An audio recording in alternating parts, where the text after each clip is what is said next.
So hello my dear कॉमियंस, कैसे हैं आप सब? मुझे उम्मीद है कि मस्त होंगे, झकास होंगे, जैसे कि हमेशा ही कॉमर्स वाले रहते हैं, है कि नहीं? मुझे उम्मीद आप कह रहे होंगे हाँ जी हाँ जी हाँ जी।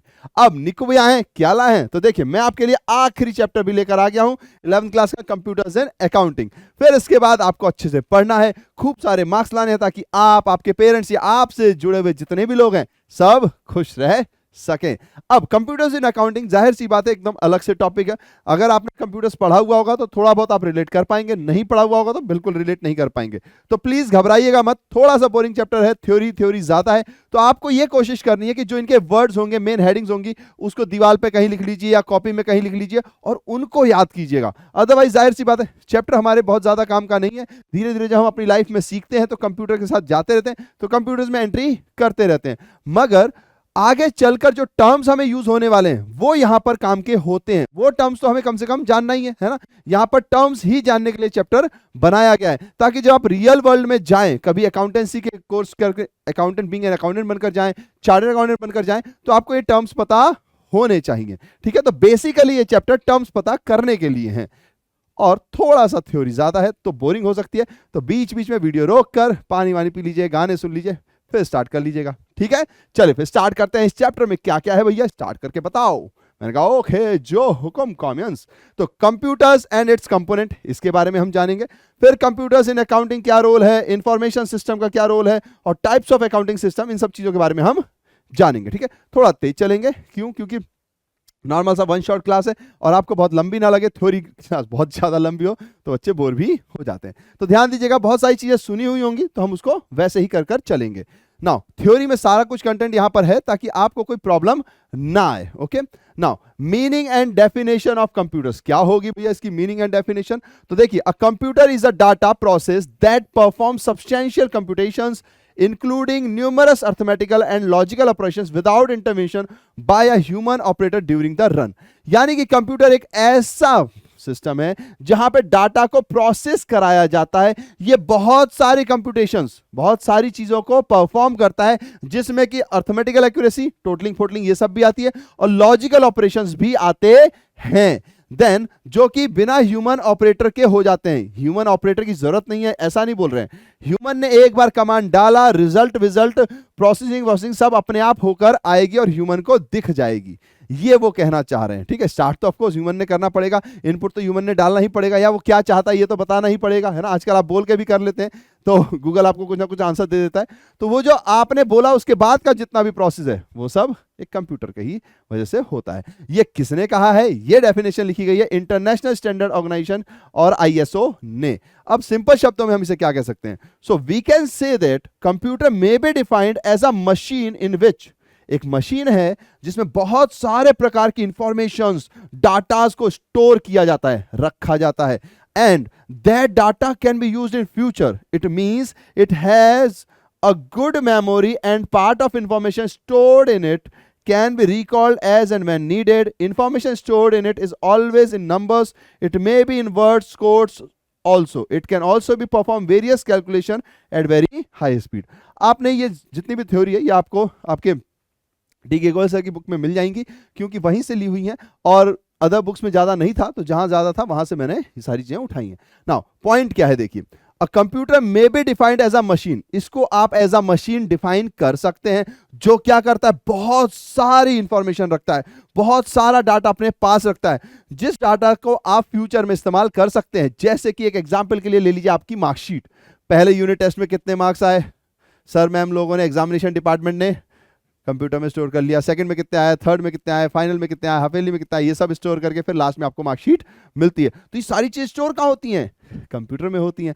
तो कंप्यूटर में खूब सारी इंफॉर्मेशन, डाटा स्टोर होता है जो फ्यूचर में आप कभी भी यूज कर सकते हो। इसका मतलब कि कंप्यूटर के पास एक बहुत ही गुड मेमोरी होती है, and any part of information stored in it can be recalled, जो भी इसके अंदर स्टोर्ड है उसको आप जब चाहे तब रिकॉल कर सकते हैं, वापस बुला सकते हैं। वैसे आप किसी ऐसे कैरेक्टर का नाम जानते हैं जिनका दिमाग कंप्यूटर से भी तेज था? हम कॉमिक्स बुक में तो उनको काफी पढ़ा करते थे, जानते हैं तो आप मुझे कमेंट सेक्शन में बता सकते हैं। ना देखा जाए कितने लोग कॉमिक्स बुक्स अभी पढ़ते हैं या उन्होंने बचपन में पढ़ा हो। Now it can also perform various calculation at high speed, ये कैलकुलेशंस भी करता है, जाहिर सी बात है हमें पता ही है, और बहुत ज्यादा स्पीड में भी करता है। ठीक है, चलिए अब आगे बढ़ जाते हैं। कंप्यूटर के बारे में तो हमने जान लिया, अब आ रही है बारी कंप्यूटर की कैपेबिलिटीज या फीचर्स जानने के लिए। तो सबसे पहली बात, computer is an automatic machine. ये एक ऑटोमेटिक मशीन है, इसमें एक बार आपने इंस्ट्रक्शंस या डाटा डाले तो फिर आर फिड into a computer, it executes them one by one without human intervention. यानी कि एक बार आपने इसके अंदर डाटा डाल दिया है, डालने में ह्यूमन का काम जरूर होगा, या बोलने के वक्त होगा, या कैसे भी होगा, उसके बाद का प्रोसेस वो खुद कर लेता है, उसमें ह्यूमन इंटरवेंशन की जरूरत नहीं है, यानी ऑटोमेटिक प्रोसेस होती है इसके अंदर। फिर स्टोरेज एंड रिट्राइवल, यानी कि इसके अंदर खूब सारा डाटा स्टोर किया जा सकता है, कितना जितनी उसकी हार्ड डिस्क है, सीधी सी बात है। स्टोर करके अगर आपको कभी जरूरत पड़े तो आप उसको निकाल भी सकते हैं, ठीक है, यानी कि स्टोरेज एंड रिट्राइवल। फिर हाई स्पीड, भाई साहब इसकी स्पीड तो एकदम लाइटनिंग स्पीड होती है। आप कितना ही बड़ा नंबर मल्टीप्लाई का डालें, डिवाइड का डालें, यूं आंसर दे देता है। कितनी खतरनाक कोडिंग होती होगी, है ना। तो कंप्यूटर की स्पीड भी बहुत हाई होती है, ये इसकी एडवांटेजेस में है, कैपेबिलिटीज में है। फिर एक्यूरेसी, अगर आपने कोडिंग गलत नहीं की है तो आपको पता ही है कि कंप्यूटर एकदम एक्यूरेट आंसर्स देता है, पॉइंट के बाद कितने डिजिट आएंगे वो भी बता देता है। तो इसके अंदर आंसर्स भी हमारे पास बहुत ही हाईली एक्यूरेट होते हैं, एरर फ्री होते हैं। पर ये चीज किस पर डिपेंडेंट होती है, ये बात आप याद रखिएगा कि उसकी कोडिंग कितनी सही हुई है। अगर पीछे का कोडर या कोडिंग में कहीं कोई गलती हो गई है टेक्निकली, तो फिर आंसर रॉन्ग आता है, अदरवाइज सही ही आता है। इनफैक्ट मैंने कंप्यूटर की मदद से, जब हम 11th-12th में थे तो मैंने आईटी सब्जेक्ट पढ़ाया करते थे। आईटी यानी कि इन्फॉर्मेशन प्रैक्टिसेस हमारे टाइम पे होता था, फिर इन्फॉर्मेशन टेक्नोलॉजी हो गया शायद अब नाम, मुझे एग्जैक्टली तो याद नहीं अभी। तो इसमें क्या है कि यही सब चीज़ें पढ़ाई जाती। तो मैंने एक बार वहाँ पे करोड़पति जैसा गेम भी बनाया था, विजुअल बेसिक के थ्रू हमने बनाया था वहाँ पर। ऑरेकल भी सिखाया जाता था 11th क्लास में हमें। अब तो काफ़ी चीज़ें बदल गई, C++, अब तो पता नहीं कितनी ही लैंग्वेज आ गई। इसमें मेरा हाथ थोड़ा तंग है, तो मुझे नॉलेज उतनी लेवल की नहीं है जितनी एक कंप्यूटर वाले सर को होगी, है ना। और उसके 10% भी है कि नहीं, कह नहीं सकते। लेकिन ये पॉइंट है कि बड़ा मज़ा आता है कंप्यूटर में जब आप कोई गेम बनाते हैं। तो मैंने भी बनाया था, काफ़ी अच्छे लोगों को अच्छा भी लगा। मैंने कहा यार हाँ यार हमें भी अच्छा है यार, हालांकि प्यार चलो हमारा अलग था, अदरवाइज कंप्यूटर में भी जा सकते थे। तो जो भी लोग इसमें इंटरेस्टेड हैं, तो एक कोर्स होता है BCA, आप वो भी कर सकते हैं। तो ये इसका एक एडवांटेज भी है ना। तो आप इसको भी ध्यान में रख सकते हो। नाउ एक्यूरेसी, जाहिर सी बात है ये एरर फ्री होता है और हाईली रिलायबल होता है, खूब सही आंसर देता है अगर इसकी कोडिंग सही हो गई है तो। कंटिन्यूसली वर्क, जाहिर सी बात है कि हमारे पास जैसे आप हैं, हम हैं, थोड़ा भी काम करें, अरे थक गए भाई, बहुत थक गए, या फिर दिमाग अरे यार कितना पढ़े भाई, ये पढ़ाई खत्म क्यों नहीं होती, है ना। यानी कि हमारी काम करने की एक कैपेबिलिटीज हैं, फिर उसके बाद हमें रेस्ट चाहिए, रेस्ट के बाद फिर हम दोबारा शुरू होंगे। कंप्यूटर के साथ ऐसा नहीं है। Now human may feel mental and physical fatigue after regular and continuous working, but a computer never gets tired like a human being. It can work continuously and does not suffer from lack of concentration, और उसको कोई concentration की problem भी नहीं आती है, and can perform the jobs in repetitive nature any number of times in exactly same manner. यानी कि अगर हमसे कोई कह दे 1000 बार ए लिखो, हमारे स्कूल में क्या होता है, टीचर पनिशमेंट दे रहे हैं, इस वर्ड को मैं मिस्टेक कर दी, स्पेलिंग मिस्टेक कर दी, अच्छा इंग्लिश टीचर हूं मैं, लिख के लाना कल 1000 बार, हमारा दिमाग खराब हो जाता है यार 1000 बार यही काम। अगर आप कंप्यूटर से कहेंगे ना तो कंप्यूटर यूं करेगा और बिना रुके करेगा, बिना कोई एरर किए करेगा, एकदम एग्जैक्ट जो फॉन्ट चूज करेंगे उसी में कर देगा, है ना। तो ये कंप्यूटर का पॉइंट है कि कंटिन्यूअस वर्क करता है, ये मेंटली या फिजिकली फैटिग नहीं होता, थकता नहीं है, ह्यूमन की तरह। नाउ 6th साइंटिफिक वे, जाहिर सी बात है ये जो अप्रोच करता है, जैसे भी ऑपरेट करता है ये साइंटिफिकली करता है। Never gets emotional while solving the problems, it always act as a neutral manner and is never affected by the feelings or opinions of someone.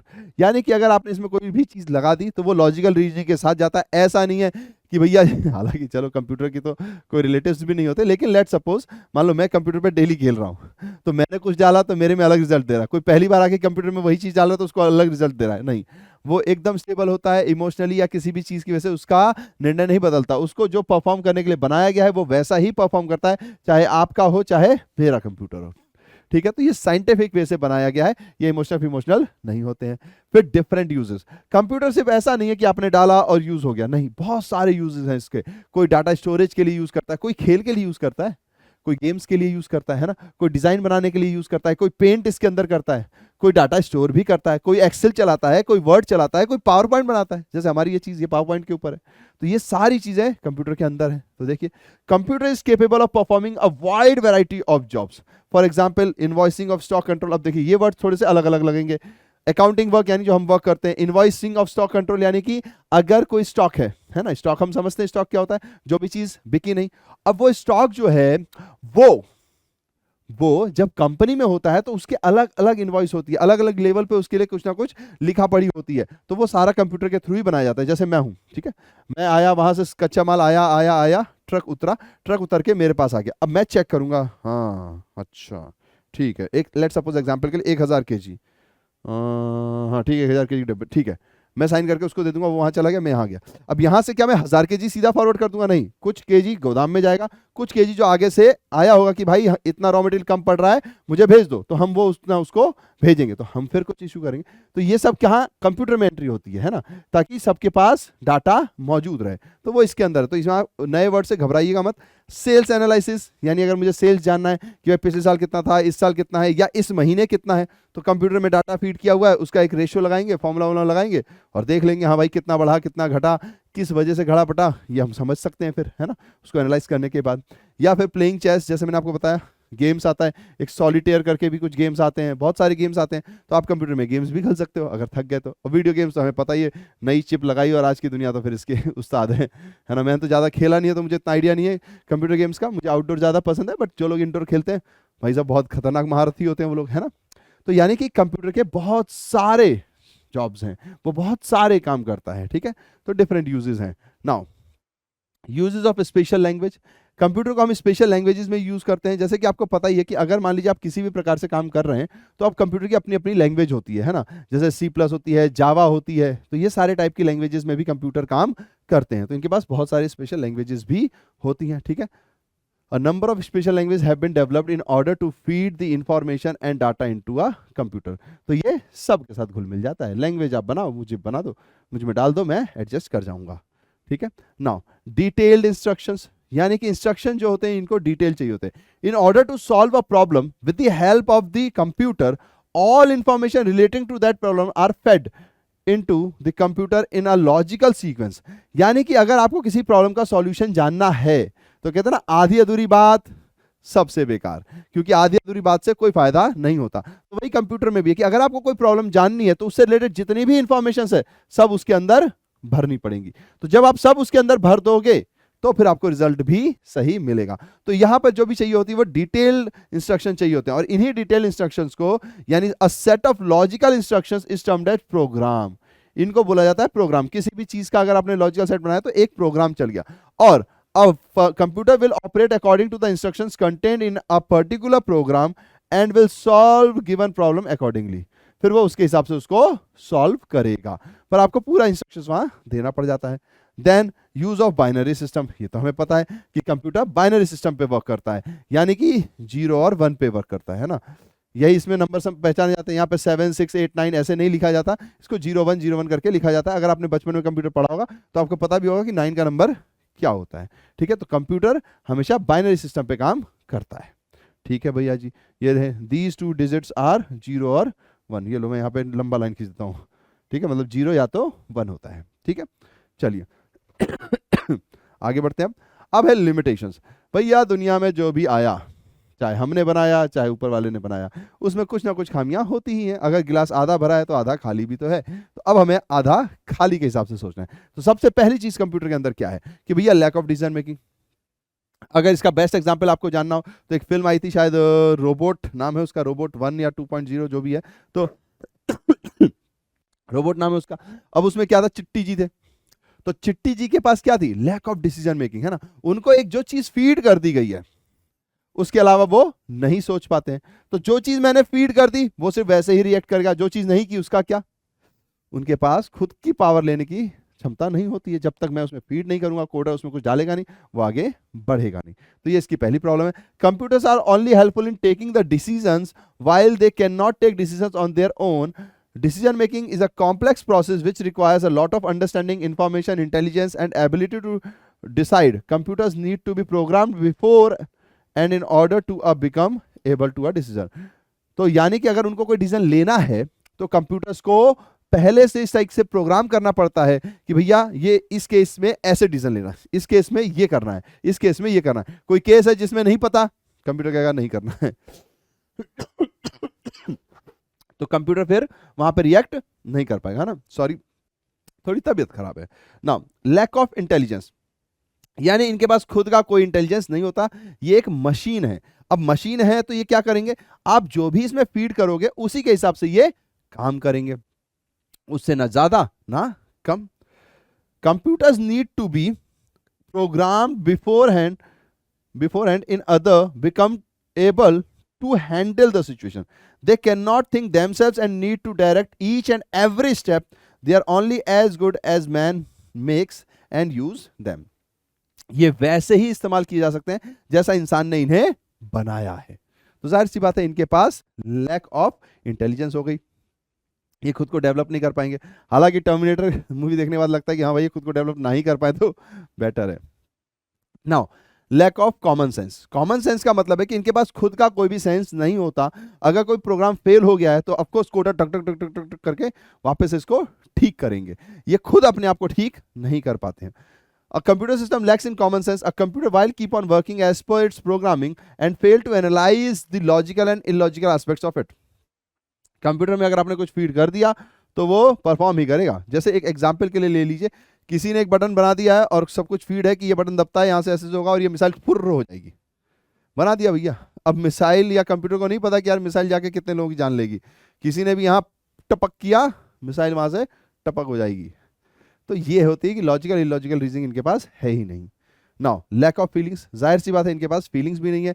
Computers have no emotions, they have no feelings and no instincts because they are machine. यानी कि यहाँ पर अगर आप चिट्टी वाला example याद करें तो चिट्टी में क्या होता है, कोई महिला होती है या कोई बच्चा होता है, शायद बच्ची होती है, वो घर में फंस जाती है और शायद स्टूडेंट होती है वो, है ना, तो वो घर में फंस जाती है, उसको पता है कि आग लग गई, उसको बचाना है, वो बचाने जाता है लेकिन लड़की के कपड़े जले हुए होते हैं। अब उसके पास तो वो फीलिंग ही नहीं है, उसको नहीं पता कि इंसानी समाज में इसको कैसे लिया जाता है। वो बेचारी को बचा के लाता है, लेकिन वो फिर लड़की जब देखती है कि यार सब लोग मेरे ऊपर हंस रहे हैं, ऐसे बोल रहे हैं, वो आत्महत्या कर लेती है। तो ये भी एक कई बार प्रॉब्लम है। तो यहाँ पर क्या होता है, मशीन्स के पास अपनी खुद की फीलिंग्स नहीं है, उनको नहीं पता इंसानी समाज कैसे वर्क करता है जब तक कि उसमें लिखा ना जाए, और ना लिखा जाए तब तक ये लिमिटेशंस है, लैक ऑफ फीलिंग। ठीक है, चलिए आगे बढ़ जाते हैं। अब elements of computer system. Computer system में क्या क्या एलिमेंट्स है, तो सबसे पहली चीज हार्डवेयर है ना, जो आपको पता ही है। कंप्यूटर का जो भी चीज हमें दिखती है, स्क्रीन दिख रही है, माउस है, पूरा टेबल है, इसके अंदर जो भी हार्ड डिस्क सारी चीजें हार्डवेयर है। फिर सॉफ्टवेयर, यानी वो प्रोग्राम जिसके थ्रू ये चलते हैं। जैसे माइक्रोसॉफ्ट है तो उसमें वर्ड फाइल है, उसमें एक्सेल फाइल है, उसमें पावर पॉइंट्स हैं, या कोई गेम का सॉफ्टवेयर है ना, कोई भी सॉफ्टवेयर है, टैली का सॉफ्टवेयर है, क्योंकि हम अकाउंटिंग से हैं तो टैली का सॉफ्टवेयर यूज करते हैं। तो ये सारी चीजें इसके अंदर आती हैं। फिर पीपल यानी ह्यूमन वेयर कहते हैं, जहाँ पर इंसान सारे लोग आ जाते हैं। देन उसके बाद प्रोसीजर्स हैं, खूब सारे डाटाज हैं, कनेक्टिविटी है वाईफाई से रिलेटेड। मोस्टली आप जब देखेंगे तो कई बुक्स में आपको ये तीन ही दिखाई देंगे। ठीक है, बाकी तो इन्होंने इसमें जोड़ रखे हैं। तो ये एलिमेंट्स है जो कंप्यूटर सिस्टम के साथ जुड़े हुए रहते हैं, इनके बिना कंप्यूटर सिस्टम नहीं होता है। और कनेक्टिविटी में तो अब आ गई ये चीजें, मतलब पहले तो ऐसा नहीं था, है ना। नाउ कंपोनेंट्स ऑफ हार्डवेयर में क्या आएगा, मोटा मोटी बता रहे हैं, keyboard, monitor, CPU, magnetic recorders, ये सारे इसके हार्डवेयर। हार्डवेयर में बहुत सारी चीजें आ जाती हैं, जो भी आप फिजिकली टच कर सकते हैं, छू सकते हैं, देख सकते हैं, वो हार्डवेयर के अंदर ही आ जाता है। लेकिन बहुत सारे नाम है तो हमने कुछ ही रखे हैं। तो सबसे पहली बात, कीबोर्ड क्या होता है भैया, तो कीबोर्ड यानी टप टप टप टप टप वाला, जिससे आप कुछ भी इनपुट करते हैं। तो डिवाइसेस, द डिवाइसेस और components which are used to feed data and programs into a computer are called input device. ठीक है, जो भी डिवाइसेस हैं जिससे डाटा इनपुट होता है कंप्यूटर के अंदर, इनपुट डिवाइस है भैया उसका नाम। मैंने कहा अच्छा जी ठीक है।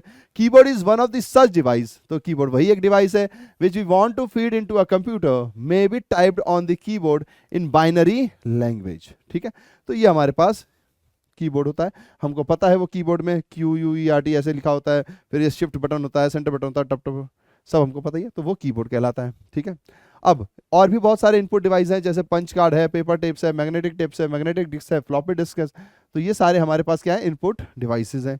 देन मॉनिटर, मॉनिटर इंपॉर्टेंट है। Monitor displays the result, reports और answer on a screen known as monitor और आउटपुट डिवाइस। ये भी हमारे लिए एक आउटपुट डिवाइस होता है जहां पर रिजल्ट आता है। जैसे मान लीजिए आपने यहां से कुछ भी डाला, 2 × 2 4 कहां दिखेगा, सिस्टम में सामने 4 दिखेगा, तो यानी वो क्या है, स्क्रीन है। जैसे मोबाइल की अपनी स्क्रीन होती है वैसे ही कंप्यूटर की, जैसे यहाँ पे एक कंप्यूटर रखा हुआ है तो इसकी एक ये स्क्रीन है ना, तो ये स्क्रीन होता है, ये मॉनिटर कहलाता है। रिजल्ट्स आर डिस्प्लेड, जो भी रिजल्ट्स आएगा वो सब डिस्प्ले जिस स्क्रीन पे होता है is on the screen in a language which can be easily read and understood by the users. Screen का इस्तेमाल क्या है कि आप जो भी चीज डाल रहे हैं वो ऐसे देखेंगे और वहां से आपको दिखाई दे जाएगा। ऑफकोर्स लैंग्वेज अगर दूसरी होगी तो आप उस लैंग्वेज में कन्वर्ट कर लेंगे जो आपको समझ में आता है। बेसिक पॉइंट ये है, वो स्क्रीन जहां पर आपका जो भी रिजल्ट शो होने वाला है या शो होता है वो आपके लिए मॉनिटर कहलाता है। ठीक है, चलिए आगे बढ़ते हैं। फिर what is central processing unit भैया जी? सीपीयू। सीपीयू यानी कि अपना दिल। ऐसे कंप्यूटर के पास भी सीपीयू इसका दिल है, तो यहीं से सारी कैलकुलेशंस होती हैं, सब कुछ यहां पर काम किया जाता है। तो ये थोड़ा सा टफ होता है ना, ये अगर जल गया तो काम गया। This unit is the main and the most important part of a computer, which consists of group of complex electronic circuits. It is the brain or decision-making part of computer, which performs all the operations in accordance with the program fed into the computer. यानी कि यहीं से सारी logical reasoning सब कुछ यहीं से होता है। एक तरीके से ये उसका दिमाग भी है, हालांकि दिमाग कहें दिल कहें, क्योंकि बिना इसके कंप्यूटर डब्बा है, डब्बा। ठीक है, तो वो हमारा सीपीयू कहलाता। It can add, subtract, multiply, divide the different numbers and also perform all the other arithmetical and logical operations. It keeps full control on the operations of all the other units of computer such as keyboard, monitor, magnetic recorder, printer etcetera. यानी कि computer से जो भी चीज related है उसमें कहीं ना कहीं इसका हाथ होता है उसकी फंक्शनिंग में। आप अरिथमेटिकली करें या लॉजिकली कोई भी रीजंस निकालें, उस सब में सीपीयू का ही रोल है, जिसका नाम है सेंट्रल प्रोसेसिंग यूनिट। ये हमारे कंप्यूटर का दिमाग होता है, या दिल कह लीजिए, बिना इसके कंप्यूटर डब्बा है, डब्बा, ऐसा कहा जाता है ना। मैग्नेटिक रिकॉर्डर जो हमारा चौथा पॉइंट था, यानी कि जहां पे स्टोर किया जाता है। ठीक है, this unit permanently stores the data. Please spelling कहीं कहीं देख लीजिएगा, थोड़ी ज्यादा तो कॉपी पेस्ट करने में ऊपर नीचे हो जाता है। And information fed into the computer is also known as memory unit. तो जो भी इंफॉर्मेशन या जो भी डाटा रखा जाता है कंप्यूटर के अंदर वो सब हमारे लिए मैग्नेटिक रिकॉर्डर्स कहलाते हैं। ठीक है, तो यहां पर आकर हमारे हार्डवेयर वाले पॉइंट तो होते हैं खत्म। अब बढ़ते हैं आगे। तो अब बारी है सॉफ्टवेयर की। तो सॉफ्टवेयर हम सबको पता है सॉफ्टवेयर क्या होता है। सॉफ्टवेयर का मतलब है कोई भी ऐसा जो भी प्रोग्राम्स होते हैं जिसके थ्रू कोई भी चीजें रन करती हैं। जैसे कि मान लीजिए एप्स, आजकल आपके मोबाइल में ऐप होते हैं, तो ऐप में आप जाते हो कुछ कुछ काम करते हो। ऐसे ही हमारे पास होता था टैली का सॉफ्टवेयर हो गया, या इनफैक्ट माइक्रोसॉफ्ट का जो भी वर्ड, एक्सेल और पावर पॉइंट है, इन सब के सॉफ्टवेयर होते हैं। तो इसमें हम जाते हैं, फिर ये प्रोग्राम रन करते हैं और हम इसके ऊपर काम करते हैं, तो ये सॉफ्टवेयर कहलाते हैं। तो computer by putting a software can be used to prepare payroll, whereas by putting a second software it can use prepare accounts. Similarly, putting a third software it can be used as inventory control, and also putting a fourth software it can be used as word processing. यानी कि बहुत सारे प्रकार के softwares होते हैं जो computer के अंदर डाले जाते हैं डिफरेंट टास्क को करने के लिए। अगर आपको पेरोल सिस्टम बनाना है तो पेरोल सिस्टम पहले तो समझ लीजिए, नाम से समझ में आ रहा है पेरोल यानी एम्प्लॉइज का डाटा, सैलरी से रिलेटेड। ठीक है, तो अगर आपको एम्प्लॉयज की सैलरी कैलकुलेट करनी है तो जाहिर सी बात है एक पेरोल सिस्टम की जरूरत पड़ेगी। तो उसके लिए पेरोल से रिलेटेड कोई सॉफ्टवेयर होगा, उसको डालेंगे और उसमें फिर डाटा को फीड करेंगे, फिर अपने एम्प्लॉयज की रिपोर्ट आसानी से आ जाएगी। अदरवाइज पुराना जमाना था, नाम लिखा, वो आपने फिल्मों में देखा होगा, हाँ क्या नाम है धनिया, ये नाम है, अच्छा ये ले रुपया ले। एक वो अभी कौन सी फिल्म आई थी, मैं झुकेगा नहीं, पुष्पा, पुष्पा में भी तो वही जा रहा होता है, तो वो रजिस्टर पे उसका नाम लिख रहा होता है। तो पहले ऐसा होता था है ना, पहले तो पेन कॉपी के थ्रू ही सिस्टम चलते थे, और फिर वो बाकी तो चलो फिल्म की कहानी एक अलग बात है। लेकिन मुद्दे की बात क्या है कि अब रियल लाइफ में क्या होता है, कंप्यूटर में हम एक ऐसा सॉफ्टवेयर बना देते हैं, तो उसमें कंप्यूटर के अंदर एक ऐसा सॉफ्टवेयर डाल देते हैं जिससे कोई भी पेरोल का सिस्टम है वो हम आसानी से सॉल्व कर पाते हैं। एम्प्लॉय का नाम डालेंगे, उसको जितनी सैलरी मिली वो डालेंगे, तो हमारे पास डाटा स्टोर्ड भी रहेगा। ठीक है, सेकंड में हमारे पास आ जाता है कि भैया अगर अकाउंट्स बनाना है तो जितने भी हम अकाउंट बनाते हैं तो उसके लिए भी सॉफ्टवेयर है। हालांकि टैली में ये सब कुछ काम हो जाता है ना, तो कई ऐसे सॉफ्टवेयर जीते हैं कि एक ही सॉफ्टवेयर यूज किया और उससे बाकी सारे काम आपके बन गए। इन्वेंट्री कंट्रोल मैंने आपको बताया कि कई सॉफ्टवेयर होते हैं कि जब रॉ मटेरियल अंदर आ गया तो ऐसा नहीं कि रॉ मटेरियल आया और पूरा का पूरा ही यूज हो जाएगा एक दिन में, नहीं, धीरे धीरे यूज होगा, धीरे धीरे यूज होगा। तो जाहिर सी बात है एक रॉ मटेरियल है, तो वहां पे कंप्यूटर होगा जिसमें डिटेल्ड होंगी कि कितना मटेरियल आ गया, उसमें से कितना गया वो माइनस होता जाएगा, कितना फिनिश होके फुर हो गया, कितना भी वर्क इन प्रोग्रेस में है, कितना रॉ मटेरियल के रूप में ही है, ये सारी डिटेल्स रहेंगी। तो ये सारे टाइप के सॉफ्टवेयर्स आते हैं जिनको आप पुट करके काम कर सकते हो। सॉफ्टवेयर का बेसिक मतलब है कोई भी ऐसा प्रोग्राम जिसके थ्रू आपको कोई काम करना है, ठीक है। और प्रोग्राम मतलब सिंगल प्रोग्राम नहीं, बहुत सारे प्रोग्राम्स होते हैं इसके अंदर, ठीक है। तो एक तरीके से समझ लो ग्रुप ऑफ प्रोग्राम्स को हम सॉफ्टवेयर कह देते हैं। अलग अलग काम के लिए अलग अलग सॉफ्टवेयर भी हो सकते हैं, या एक ही सॉफ्टवेयर में कई सारे काम भी हो सकते हैं। नाउ सॉफ्टवेयर के अंदर टाइप्स ऑफ सॉफ्टवेयर, तो सबसे पहला है ऑपरेटिंग सॉफ्टवेयर। ऑपरेटिंग सॉफ्टवेयर यानी operating system. Operating system is an important program to start a computer and make them user interface. यानी कि जब भी आप किसी कंप्यूटर को स्टार्ट करते हैं तो स्टार्ट करने के पीछे जो सॉफ्टवेयर होता है उसे ऑपरेटिंग सॉफ्टवेयर कहते हैं। नाम से समझ में आ रहा है। तो इस सॉफ्टवेयर का काम क्या है भैया, स्टार्ट करना, और जो भी यूजर इंटरफेस आपको सबसे पहले स्क्रीन पर मिलता है वो इसी के अंतर्गत आता है। Now an operating system performs basic task such as recognizing input from keyword, sending output to the display screen, keep the track of files and directories on the disk, and controlling peripheral devices such as disk drives and printers. यानी कि operating system का basic काम यह है कि जहां से भी इनपुट्स आ रहा है वो लेकर आएगा, फिर आपको दिखाएगा भी, या फिर जैसे आपने कोई चीज नई चीज जोड़ी तो उससे भी रिलेटेड जो भी इंफॉर्मेशन है वो इसी के थ्रू इनपुट में जाती हैं, फिर उसके बाद वो आगे बढ़ती हैं, ठीक है। नाउ इसके आगे यूटिलिटी सॉफ्टवेयर। यूटिलिटी सॉफ्टवेयर यानी कि ये वो प्रोग्राम्स होते हैं या रूटीन्स वाले होते हैं जो प्री रिटन प्रोग्राम्स होते हैं to provide procedure commonly required by virtual all applications. यानी जब आप स्क्रीन खोलते हैं तो बहुत सारी आपको एप्लीकेशंस दिखती हैं, ये सारी चीजें जो दिखती हैं वो यूटिलिटी प्रोग्राम के अंतर्गत आती हैं। Then application software. Application software क्या होता है, an activity which computer is put to use considered an application. यानी किसी भी एक्टिविटी के लिए आपने कंप्यूटर को कुछ प्रोग्राम दिया तो उससे जो रन होता है वो कहलाता है एप्लीकेशन। जब हम सॉफ्टवेयर इंस्टॉल करते हैं तो वहां पे भी लिखा होता है ना एप्लीकेशन, और फिर कहते हैं फिनिश। तो यानी कि जो भी चीजें आप किसी भी प्रोग्राम को रन करना चाहते हैं तो जो भी सॉफ्टवेयर है उसके अंदर एक एप्लीकेशन टाइप की चीज होती है, वो यहां पर काम करती है, तो उसको बोलते हैं एप्लीकेशन सॉफ्टवेयर। नाम से समझ में आ रहा है कि जो किसी भी चीज का रिजल्ट निकालने के लिए अप्लाई होने वाली है, तो वो सारे एप्लीकेशन सॉफ्टवेयर के अंतर्गत आते हैं। नाउ उसके आगे, नाउ अब क्या है, सिस्टम सॉफ्टवेयर। तो इसके अंदर क्या आता है, तो system software are those programs that control the operations of computer. These programs helps in controlling the internal functions of computer, and some of these system software are assemblers, compilers, interpreters, utility program and operating system. यानी कि system software का मतलब हो गया वो पूरा ही software है ना, जो भी सिस्टम का पूरा सॉफ्टवेयर जो हर चीज को मैनेज करता है। तो इसमें क्या होगा, ये आपके पूरे इंटरनल फंक्शंस को कंप्यूटर के देखेगा। जैसे मान लीजिए आपने कुछ फीड किया, फीड करने के बाद कंप्यूटर की अपनी लैंग्वेज होती है और आपको जो स्क्रीन में दिखेगी वो उस लैंग्वेज में दिखेगी जो आपने चूज किया होगा।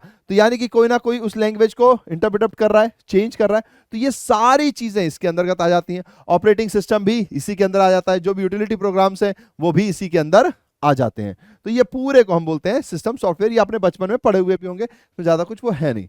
नाउ लैंग्वेज प्रोसेसर, इससे समझ में आ रहा है the software checks for language syntax and finally translate the program language into machine language, that's it, into a language which machine understands.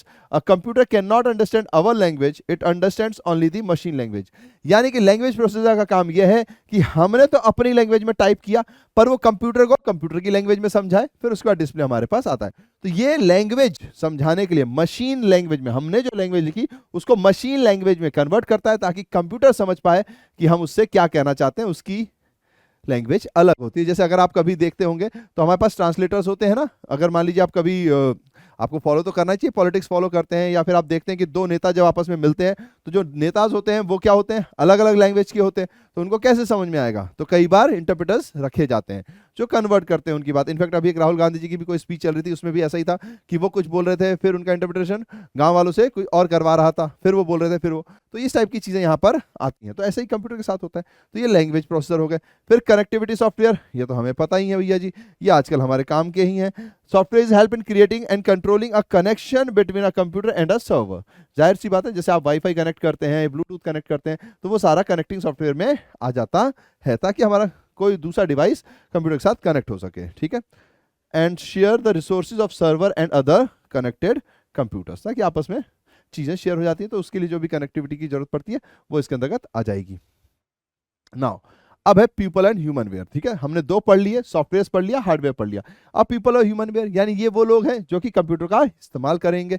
Those individuals who use hardware and software to develop, maintain and use the information system residing in the computer memory, यानी computer memory जो भी information है या जो भी डाली जा रही है उन सबको इस्तेमाल करने वाले पीपल या ह्यूमन वेयर कहलाएंगे, यानी आप, हम या जो डाटा ऑपरेटर्स होते हैं वो सब, ठीक है। तो सबसे पहले सिस्टम एनालिस्ट होते हैं, दे डिजाइन डाटा प्रोसेसिंग सिस्टम, ये डाटा प्रोसेसिंग सिस्टम को डिजाइन करते हैं। फिर ऑपरेटर्स होते हैं, दे ऑपरेट द कंप्यूटर, ठीक है, जो भी ऑपरेटर होता है, जैसे हम किसी शॉप पे जाते हैं, हम उनको बोलते हैं यार ये चाहिए वो चाहिए, तो जो ऑपरेटर ट्यून करने वाला वो ऑपरेटर्स में आ जाता है। प्रोग्रामर्स है ना, या जो भी सिस्टम को ऑपरेट करते हैं वो सारे प्रोग्रामर्स जो राइट करते हैं program to implement the data processing system design, यानी जिन्होंने भी टिक टिक टिक करके कोडिंग की हुई है। लैंग्वेज होता है ना, मैं प्रोग्रामर हूँ, मैं प्रोग्राम बनाता हूँ, तो जो प्रोग्राम बनाने वाले होते हैं वो इधर आएंगे, पर वो सब कौन है, ह्यूमन ही तो है। तो थर्ड पार्ट हमारा ह्यूमन में होता है। नॉर्मली बुक्स में आपको यहीं तक मिलेगा, इसके बाद कुछ और भी चीजें तो उसको भी देख लीजिए। जैसे चौथा प्रोसीजर, प्रोसीजर का मतलब है कि कोई भी प्रोग्राम कैसे रन करेगा। Procedure are various operations performed in a certain way in order to achieve some desired result, यानी कि कुछ भी पाने के लिए जो भी स्टेप्स फॉलो की जा रहे हो, पूरा स्टेप जो है वो आपका प्रोसीजर के अंदर आता है। हम कई बार अकाउंट्स में भी तो बोलते हैं कि इसके स्टेप्स ये हैं, पहले ये निकालो, फिर ये निकालो, फिर ये निकालो, फिर ये निकालो, तो स्टेप्स टू बी फॉलोड। ऐसे ही यहां पर क्या होता है, प्रोसीजर होता है कि इसके बाद ये है, इसके बाद ये, तो ये जो पूरे स्टेप्स है ये पूरा एक तरीके का क्या है, प्रोसीजर है। Now there are basically three types of procedure. सबसे पहला सॉफ्टवेयर ओरिएंटेड, हार्डवेयर ओरिएंटेड और इंटरनल प्रोसीजर। सॉफ्टवेयर ओरिएंटेड यानी कि जो कि a set of instructions required for using this software of a computer system, यानी कि अगर किसी भी सॉफ्टवेयर को यूज करना है कंप्यूटर सिस्टम में तो जो स्टेप्स आते हैं वो सॉफ्टवेयर के अंदर आ जाएंगे। देन उसके बाद hardware, it provides the information of various components of computer system and their various uses, यानी इसके अंदर हमारे जो कंप्यूटर्स के कंपोनेंट होते हैं उनका कैसे इस्तेमाल करना है, कौन कौन से कंपोनेंट्स है वो होता है। जैसे अगर आपने देखा हो कंप्यूटर के साथ पूरी एक बुकलेट आती है, अगर आप कोई ब्रांडेड कंप्यूटर खरीदते हैं तो पूरी एक बुकलेट आएगी, उसमें सब कुछ बताया होगा कि ये वाला प्लग इसके लिए है, वो वाला प्लग इसके लिए है, ये वाला ये चीज़ है, वो चीज़ है। तो ऐसे ही कंप्यूटर के अंदर भी वो इन्फॉर्मेशन अवेलेबल रहती है, तो वो हार्डवेयर के अंदर आ जाता है। फिर इंटरनल प्रोसेसर, ये क्या होता है, helps in sequencing the working और ऑपरेशंस ऑफ ईच सब system of a computer system, यानी कि ये सीक्वेंसेस तय करने में काम आता है। नाम से भी समझ आ रहा है प्रोसीजर कि पहले ये रन होगा प्रोग्राम, फिर ये रन होगा प्रोग्राम, फिर ये वाला प्रोग्राम रन होगा। तो एक जो स्टेप्स निकाले जा रहे हैं वो प्रोसीजर के अंदर आ जाते हैं। तो प्रोसीजर के अंदर 3 पॉइंट्स आ गए, सॉफ्टवेयर ओरिएंटेड जो सॉफ्टवेयर से रिलेटेड सेट्स हैं, फिर हार्डवेयर से रिलेटेड जो इंफॉर्मेशन प्रोवाइड करेगा, और जो स्टेप्स प्रोवाइड करेगा, स्टेप्स की नॉलेज जो देगा वो इसके अंतर्गत आ जाता है। क्योंकि किसी भी प्रोग्राम को रन करने के लिए किसी भी प्रोसीजर को, पूरा बात तो प्रोसीजर है बट 1 2 3 4 5 पे कौन है वो यहां आ जाएगा, ठीक है, किसी भी प्रोसीजर की सीक्वेंसिंग। ठीक है, आगे चलते हैं। अब आता है डाटा। भैया जी ये तो सबसे इंपॉर्टेंट चीज है, क्योंकि जब तक डाटा नहीं होगा तब तक कुछ भी नहीं होगा। रिजल्ट भी डाटा है, इनपुट भी डाटा ही है, सब कुछ डाटा ही है। Data can be anything like bio data of various applicants when the computer is used for recruiting a personal, और marks obtained by the various students in the various subjects when the computer is used to prepare results, और details like name, gender etcetera on various passengers. यानी कि data मतलब कुछ भी data हो सकता है। जैसे मान लीजिए मैं रेलवे में बैठा हूं तो कौन सा आदमी आया, किस टाइम का चाहिए, क्या एज है उसकी, कितने उस टिकट पे कितने लोग जा रहे हैं, तो ये सारा एक डाटा है। स्कूल में अगर हम कंप्यूटर का इस्तेमाल करते हैं तो हम स्टूडेंट्स का डाटा बनाते हैं, तो वो एक डाटा है। यानी कोई भी इंफॉर्मेशन नहीं कहेंगे, कोई भी चीज जो हमने पुट की वो सब कुछ डाटा कहलाएगा। जब उसको हम मीनिंग में बदलते हैं तो वो इंफॉर्मेशन कहलाने लगती है। डाटा रॉ भी हो सकता है, ठीक है, जैसे ही हम उसको कन्वर्ट कर देते हैं मीनिंगफुल किसी चीज में तो वो इंफॉर्मेशन कहलाती है मोस्टली। नाउ कनेक्टिविटी, ये तो हम सबको पता ही है, मैंने आपको बता ही दिया कि elements of connectivity refers to the way in which a computer system is connected to other electronic device and link up such as satellite links, telephone lines etcetera. तो ये हमारा कनेक्टिविटी के अंतर्गत आ जाता है। फिर इसके अंदर वो जो अपन बीएसएनएल के, पहले तो बीएसएनएल चलता था, अब तो बहुत सारी अलग अलग कंपनीज आ गई हैं, तो उसका वो पूरा एक ऐसे सच्चा सा होता, उसको ऐसे घुसा देते तो नेट की स्पीड भी बहुत हाई हो जाती थी, है ना। और पहले अगर आप मोबाइल से चलाओगे तो नेट की स्पीड थोड़ी स्लो रहती थी। तो बहुत सारी, ये जो भी कनेक्शन कंप्यूटर का हो रहा है किसी भी अदर डिवाइस के साथ, तो वो हमारी कनेक्टिविटी के अंदर आ जाता है। चलिए अब देखते हैं कमर्शियल सॉफ्टवेयर या सॉफ्टवेयर यूज्ड इन बिजनेस कौन कौन से हैं भैया जी। तो देखिए, although a very large number of softwares used in business are available in this market, but हम जो कॉमनली यूज करते हैं वो electronic spreadsheet, word processor and database management. तो इन्हीं के बारे में हम जानेंगे। देखिए चैप्टर 3 नंबर का, इसमें से कुछ भी आ सकता है, तो आपको बेसिक पॉइंट्स याद रखने, थोड़ी सी समझ रखनी है और थोड़े से टेक्निकल लैंग्वेजेस के वर्ड आपको याद रखने हैं। अगर आपने टेक्निकल लैंग्वेजेस के वर्ड या हेडिंग लिख दी तो आपको मार्क्स मिल जाएंगे, है ना। हमें तो 100 में से 100 ही की सोच होती है, तो 3 नंबर भी हम क्यों ही छोड़े, है ना। चलिए अब देखते हैं ये क्या होता है इलेक्ट्रॉनिक स्प्रेडशीट। तो देखिए इलेक्ट्रॉनिक स्प्रेडशीट ये क्या होती है। तो अगर आप बेसिकली इसको समझेंगे ना, तो एक्सेल शीट देखिए कभी आपने, अगर आपने नहीं देखी तो प्लीज अपने कंप्यूटर या लैपटॉप पे ओपन कीजिए और उसको देखिए, है ना, ताकि आपको वो चीज समझ में आए। इसमें क्या होता है कि भैया जी आपके पास खूब सारे रोज होते हैं, खूब सारे कॉलम्स होते हैं, उसमें फिर आप डाटा फीड करते हैं, ठीक है। तो देखिए it is a type of program on a large sheet, ये large sheet of paper. These are various columns and spreadsheet, and various figures are filled in these columns. Size and number of columns can be increased or decreased according to the needs. The electronic spreadsheet is very useful in situation where some figures are related to each other and some figures are determined by other figure. यानी कि एक example कर मैंने आपको Excel बताया, इसमें खूब सारे रोज होते हैं, खूब सारे कॉलम्स होते हैं, आप रोज ऐड भी कर सकते हैं, रोज डिलीट भी कर सकते हैं। अगर फिगर एक दूसरे से कनेक्टेड है तो वहां पर आपको इनको लिखना है। जैसे नॉर्मल मान लीजिए आपने कोई एक अपना ही मार्कशीट बनाया, ठीक है, ओके। तो आपके पास मान लीजिए लेट सपोज 4 सब्जेक्ट, अभी के लिए मैं 4 लिख दे रहा हूं, वरना तो बहुत सारे भी हो सकते हैं, अकाउंट्स, इकोनॉमिक्स, बिजनेस, मैथ्स। अब उसमें नंबर है टिंग टिंग टिंग टिंग टिंग। तो आप ये नीचे भी बहुत सारे बना सकते हो, यानी कि ये जो है ना ऐसे ऐसे ये रो होती है और ये आपके कॉलम्स हैं। तो आप कॉलम्स भी कितने भी सारे बना सकते हो, इनको ऐड भी कर सकते हो और डिलीट भी कर सकते हो। तो ये आपका कहलाता है इलेक्ट्रॉनिक स्प्रेड शीट, ठीक है। Now word processor, a word processor may be called a JETIS typewriter which enables the user to draft letters, reports, other text material on a video screen with a facility to make changes very conveniently as many times as desired. Word processor basically आप ये समझ सकते हो कि जैसे Microsoft word होता है ना, यानी कि इसमें आप वर्ड जोड़ सकते हो, जो भी लिखना चाहो वो लिख सकते हो, यानी कि एक नए प्रकार का टाइपराइटर है, ठीक है। टाइपराइटर में अपन पेज पे टक टक टक टक करते थे, फिर यूं करते थे, है ना। तो बस इसमें लिखने का काम आ जाता है। यहाँ पर आपके पास खूब सारे रोज, खूब सारे कॉलम थे, यहाँ पर कुछ भी आप अगर लिखना चाहें तो आप लिख सकते हो। तो ये वर्ड प्रोसेसर के अंतर्गत आता है। याद रखिएगा हम कुछ सॉफ्टवेयर्स की बात कर रहे हैं, ठीक है, कुछ सॉफ्टवेयर्स की बात करते हैं, तो उसमें हमने देखा कि ये 2 है। फिर तीसरा है डाटाबेस मैनेजमेंट, ये इंपॉर्टेंट है, इसके अंदर सारी रेलिवेंट इंफॉर्मेशन स्टोर रहती हैं, ठीक है। तो ये भी सॉफ्टवेयर्स होते हैं। Now it records all the useful and relevant information relating to a business at a centralized place. These datas are usually stored in a floppy disk. Database management DBM कहते हैं या डीबीएमएस कहते हैं, converts the data into useful information. Data may relate to various activities of a business such as daily purchase, sales of goods, debtor collection, expenditure and income relating to various heads etc. यानी कि इसका काम क्या है, जो भी data आ रहा है इसके अंदर स्टोर हो जा रहा है, और अगर आपको कोई रिपोर्ट्स भी जनरेट करनी है तो वो भी यहां से जनरेट हो जाती है। बेसिकली आप जब बिजनेस फर्म में होंगे तो आपके अकाउंटिंग रिकॉर्ड्स मेंटेन होंगे, इन्वेंट्री के रिकॉर्ड्स मेंटेन होंगे, है ना, और भी बहुत सारे रिकॉर्ड्स मेंटेन हो सकते हैं। तो वो सारे रिकॉर्ड मेंटेन करने के बाद डाटा यहीं पर जाएगा। जैसे आप पास हो गए, ठीक है, अब आप 12th क्लास पास हो गए तो बात खत्म नहीं। अगर आप 12th क्लास पास हो गए तो इसके बाद एक प्रॉब्लम आती है कि भैया इसके आप आगे जाएंगे, लेकिन स्कूल को अगर आपने 5 साल बाद भी बोला तो भी तो उनको रिजल्ट देना है, तो कैसे देंगे। तो यानी कि डाटाबेस मैनेजमेंट सिस्टम एक सेंट्रलाइज प्लेस होगी जहां पे सबके डाटाज स्टोर रहते हैं, फिर बाकी तो टेम्पोररी यूज के लिए जहां पे डाटा की जरूरत होती है वहां तो वो पहुंच ही जाता है। तो ये भी क्या है, एक तरीके का सॉफ्टवेयर है। हमने सॉफ्टवेयर नॉर्मली कैसे यूज होते हैं इसमें हमने 3 नाम देखे, ठीक है। चलिए अब आगे बढ़ते हैं। अब role of computer in accounting, है ना, हमने कंप्यूटर्स के बारे में समझ लिया, ये भी जान लिया कि हाँ भाई इसमें सॉफ्टवेयर्स होते हैं, ये भी जान लिया कि इसके अंदर हार्डवेयर होता है, ह्यूमंस की जरूरत है, ये सब हमने समझ लिया, प्रोसीजर होता है, डाटा होता है, हम सब समझ गए। अब इसका रोल अकाउंटिंग में क्या है, तो यहां हम समझने वाले हैं कि देखिए in addition to the above जो हमने पहले पढ़ा, there are number of software packages readily available in the market which have been particularly designed to suit accounting.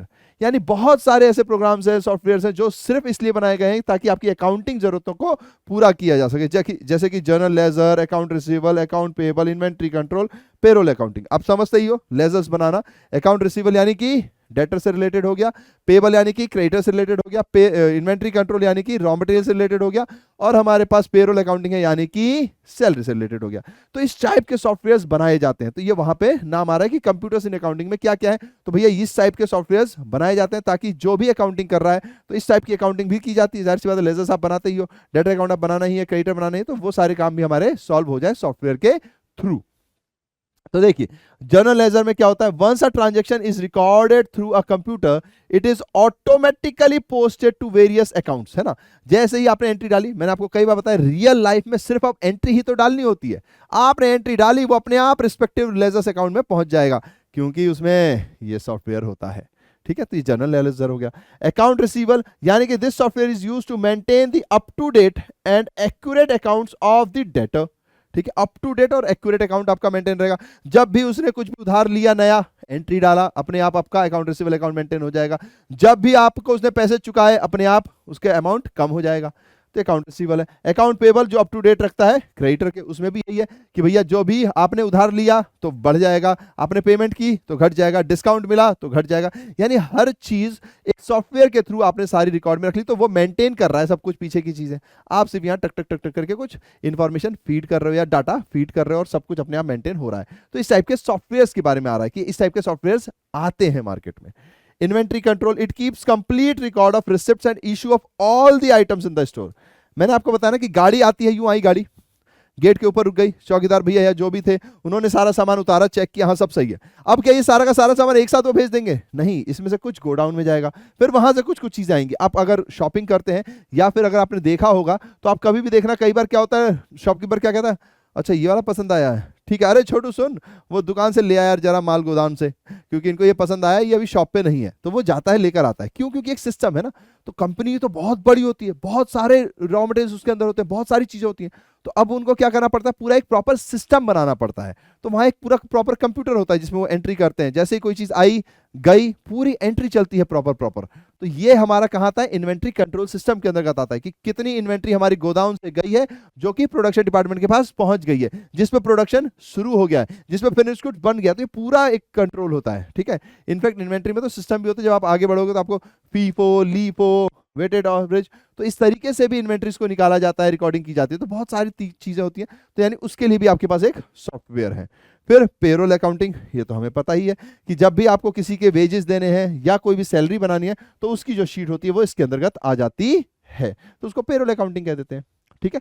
तो ये हमारे पास कुछ सॉफ्टवेयर्स होते हैं। तो कंप्यूटर्स इन अकाउंटिंग में हमने कुछ सॉफ्टवेयर के नाम पढ़ लिए, तो आपको ये नाम याद रहने हैं बस, बाकी चीजें तो आप खुद भी सोच के समझ सकते हो, अकाउंटिंग के स्टूडेंट हो। और अब तो हम आखिरी स्टेज पे हैं, तो ये सारे नाम आपको पता तो है। एक नया नाम है तो बस वो पेरोल है। इन्वेंट्री कंट्रोल है, तो शायद अभी तक आपने ये सुना कि इन्वेंट्री नहीं बिकी तो उसको स्टॉक बोलते हैं, कंट्रोल भी करना पड़ता है। तो भाई 3 स्टेज है, raw material, work in progress, finish stock, है ना। तो इसमें जब एक जगह पे सामान खड़ा होता है तो धीरे धीरे ही जाता है, बाकी सामान गोडाउन में रहता है, फिर वहां से निकाला जाता है, तो उसकी एंट्री होती है, बस वो इसके अंतर्गत आता है, ठीक है, ताकि पता चल जाए कि सब कुछ सही चल रहा है।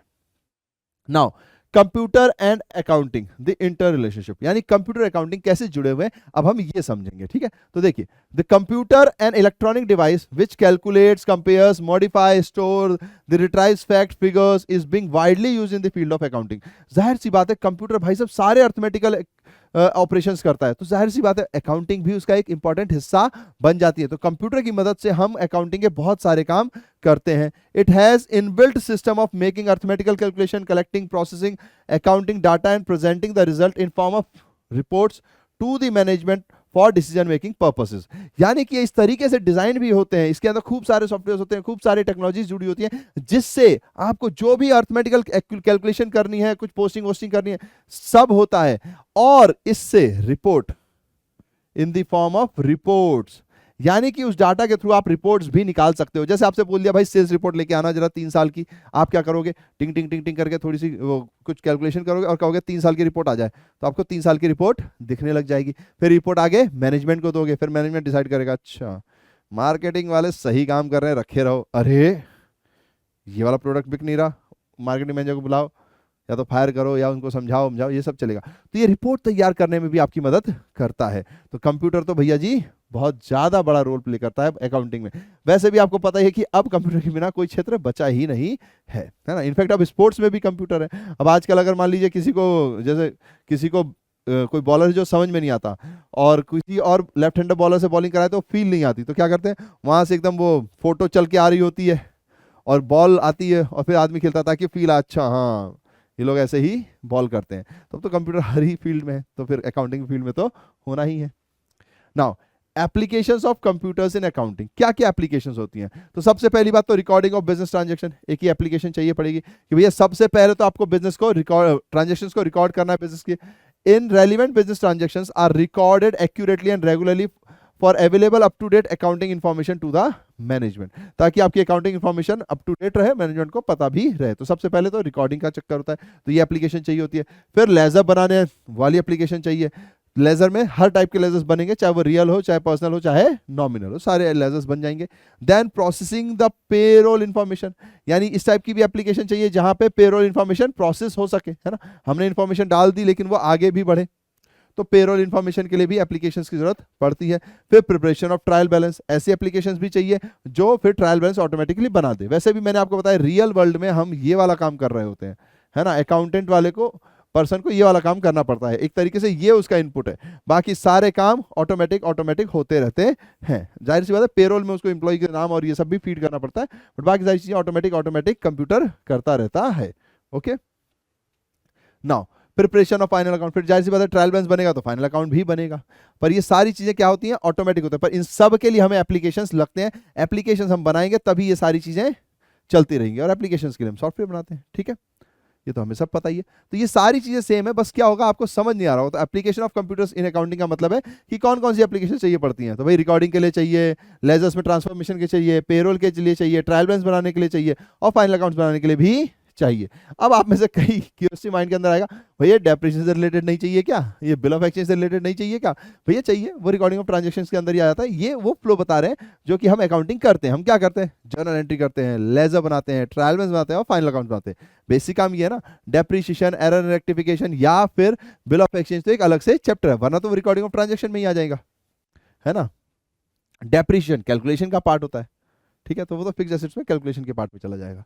Okay, now information and decision, जाहिर सी बात है कंप्यूटर से हम कोई भी चीज कराते हैं तो क्यों कराते हैं, ताकि हमें एक इंफॉर्मेशन मिले, और वो इंफॉर्मेशन क्यों चाहिए, ताकि हम आगे के लिए डिसीजन ले सके।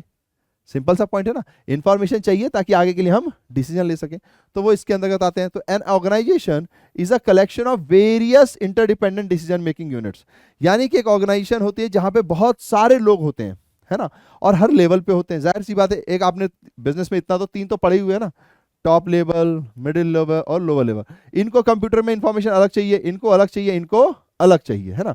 हर टाइप के मैनेजर्स या हर टाइप की पोजीशन पे रहने वाले लोगों के लिए इंफॉर्मेशन भी जो कंप्यूटर से चाहिए वो अलग अलग टाइप की चाहिए, है ना। तो यहां पर उसी चीज को डिस्कस कर रहे हैं कि an organisation is a collection of various interdependent decision making units that strive to achieve the common organisation goal. इन सभी को, इनको इंफॉर्मेशन अलग चाहिए, इनको इंफॉर्मेशन अलग चाहिए, इनको अलग चाहिए, लेकिन तीनों का गोल तो यही है कि ऑर्गेनाइजेशन फलता रहे, फूलता रहे, बढ़ता रहे। समझ रहे हो, इनकी इंफॉर्मेशन की डिमांड अलग होगी लेकिन ऑर्गेनाइजेशन गोल सेम होगा। ये तो हमने बिजनेस में पढ़ा ही हुआ है ना। Now every organisation has a system performance the same functions of accepting the inputs and transferring them into output. हर ऑर्गेनाइजेशन का काम तो यही है एज अ सिस्टम कि भैया वो इनपुट लेंगे, उसको ट्रांसफॉर्म करेंगे और आउटपुट बताएंगे, ठीक है। Now information is one of the most important resource in today's business environment and successful business are investing heavily on information system. Every organisation irrespective of its size dependent upon its information system for the purpose of decision making। Information बहुत बड़ी चीज है, मैंने हमेशा आपको बताया information is a power. अगर आपके पास इंफॉर्मेशन है, जैसे हम शेयर मार्केट में होते हैं, बहुत सारे लोग कहते हैं भाई इसके शेयर बढ़ जाएंगे, उसके शेयर बढ़ जाएंगे, हम खरीद लेते हैं, लेकिन अगर इंफॉर्मेशन आपके पास होती तो। कई बार आपने देखा होगा कि शेयर्स आप जब खरीदते हैं तो वो गिर जाते हैं, तो कई लोग कहते हैं अरे भाई बड़े लोगों को पहले ही इंफॉर्मेशन मिल जाती है, इनसाइडर ट्रेडिंग हो रही होती है, उनको पहले ही पता चल जाता है, तभी वो पहले ही शेयर खरीद लेते हैं। हमको जब तक पता चलता है जब तक शेयर की प्राइस बढ़ चुकी होती है। ऐसा बहुत बार हम सुनते हैं, आपने फिल्मों में भी देखा होगा। यानी कि इंफॉर्मेशन इज पावर। कोई क्यों चाहता है कि हर कोई एजुकेट हो, बिकॉज एजुकेशन से आपको इंफॉर्मेशन मिलेगी किसी भी चीज के बारे में। अलग अलग सेक्टर होगा लेकिन इंफॉर्मेशन मिलेगी, तो उस इंफॉर्मेशन से आप एक पावरफुल इंसान होंगे, आप अपने हक्स के बारे में जानेंगे। कई लोग कहते हैं भैया अपने ह्यूमन राइट्स को जानो। क्यों जानो? क्योंकि उससे आपको अपना हक पता चलेगा। पर उसको जानना क्या है? इंफॉर्मेशन ही तो है। तो इंफॉर्मेशन हमें चाहिए, पर क्यों चाहिए? डिसीजन मेकिंग के लिए। नॉलेज क्यों चाहिए? एजुकेशन क्यों चाहिए? ताकि आप कुछ अच्छा कर सके, आप जिंदगी को समझ सकें, अपनी फील्ड को समझ सकें, है ना। तो ऐसे ही बिजनेस में भी इंफॉर्मेशन चाहिए ताकि वो डिसीजन ले सके, आगे के बारे में सोच सके। या फिर जैसे कई बार इंप्लॉइज को ले ऑफ किया जाता है, आपने कई बार अभी आजकल रिसेंटली यही चल रहा है, गूगल ने भी ले ऑफ कर दिया, फेसबुक के वो जो मेटा है उनका शायद मेटा ही नाम है, उन्होंने भी ले ऑफ कर दिया, अमेजॉन ने ले ऑफ कर दिया, खूब सारा चल रहा है। लेकिन ये ले ऑफ कैसे हो रहा है, कभी कोई ये सोचता है? ये भी इंफॉर्मेशन के बेस पर ही होता है। ये भी वो एनालाइज करते हैं कि कौन सी जॉब्स की हमें ज़्यादा ज़रूरत है, कौन सी जॉब्स की ज़्यादा ज़रूरत नहीं है, कौन हमारे लिए प्रॉफिटेबल है, कौन हमारे लिए नहीं है। जो लगता है उनको हमारे लिए नहीं है, उनको टाटा बाय बाय कर देते हैं।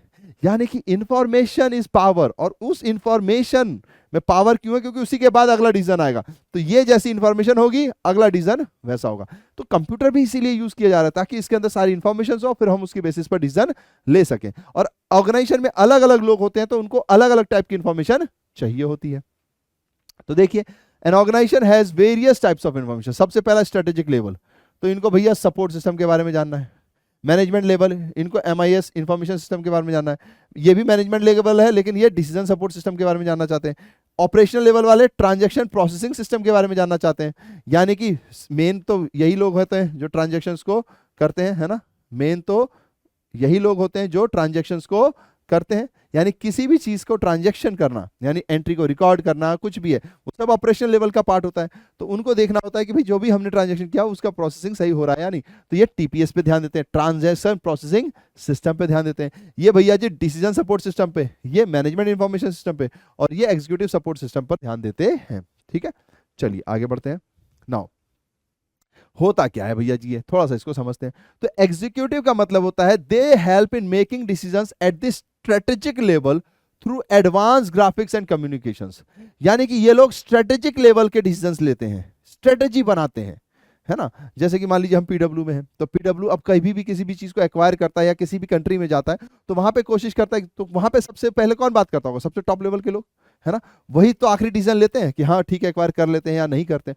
तो स्ट्रेटेजी हमारी क्या होगी, ये वाले लोग डिसाइड करते हैं। फिर मैनेजमेंट इंफॉर्मेशन सिस्टम, ये क्या डिसाइड करते हैं? तो these are the information system that at management level of an organisation that serves the function of planning, controlling, decision making by providing routine summary and exceptional results. ठीक है, reports आएगा ये, exceptional reports. ठीक है ना। यहां पर क्या पॉइंट है कि भैया यहां पर जो मैनेजमेंट है उनको चाहिए प्लानिंग, आगे की प्लानिंग क्या करनी है, उनको चाहिए कि क्या क्या चीजें हुई हैं, कंट्रोल कहां कहां करना है, जहां कंट्रोल करना है वहां पे डिसीजन लेना है। ऊपर वाले स्ट्रेटेजी बना रहे हैं कि हम ये करना चाहते हैं। जैसे कि एग्जांपल के लिए ले लेते हैं कि हमें CA लॉन्च करना है, तो ऊपर वालों ने कहा भाई हमें CA लॉन्च करना है, ये स्ट्रेटेजिक डिसीजन ले लिया इस बार हमने।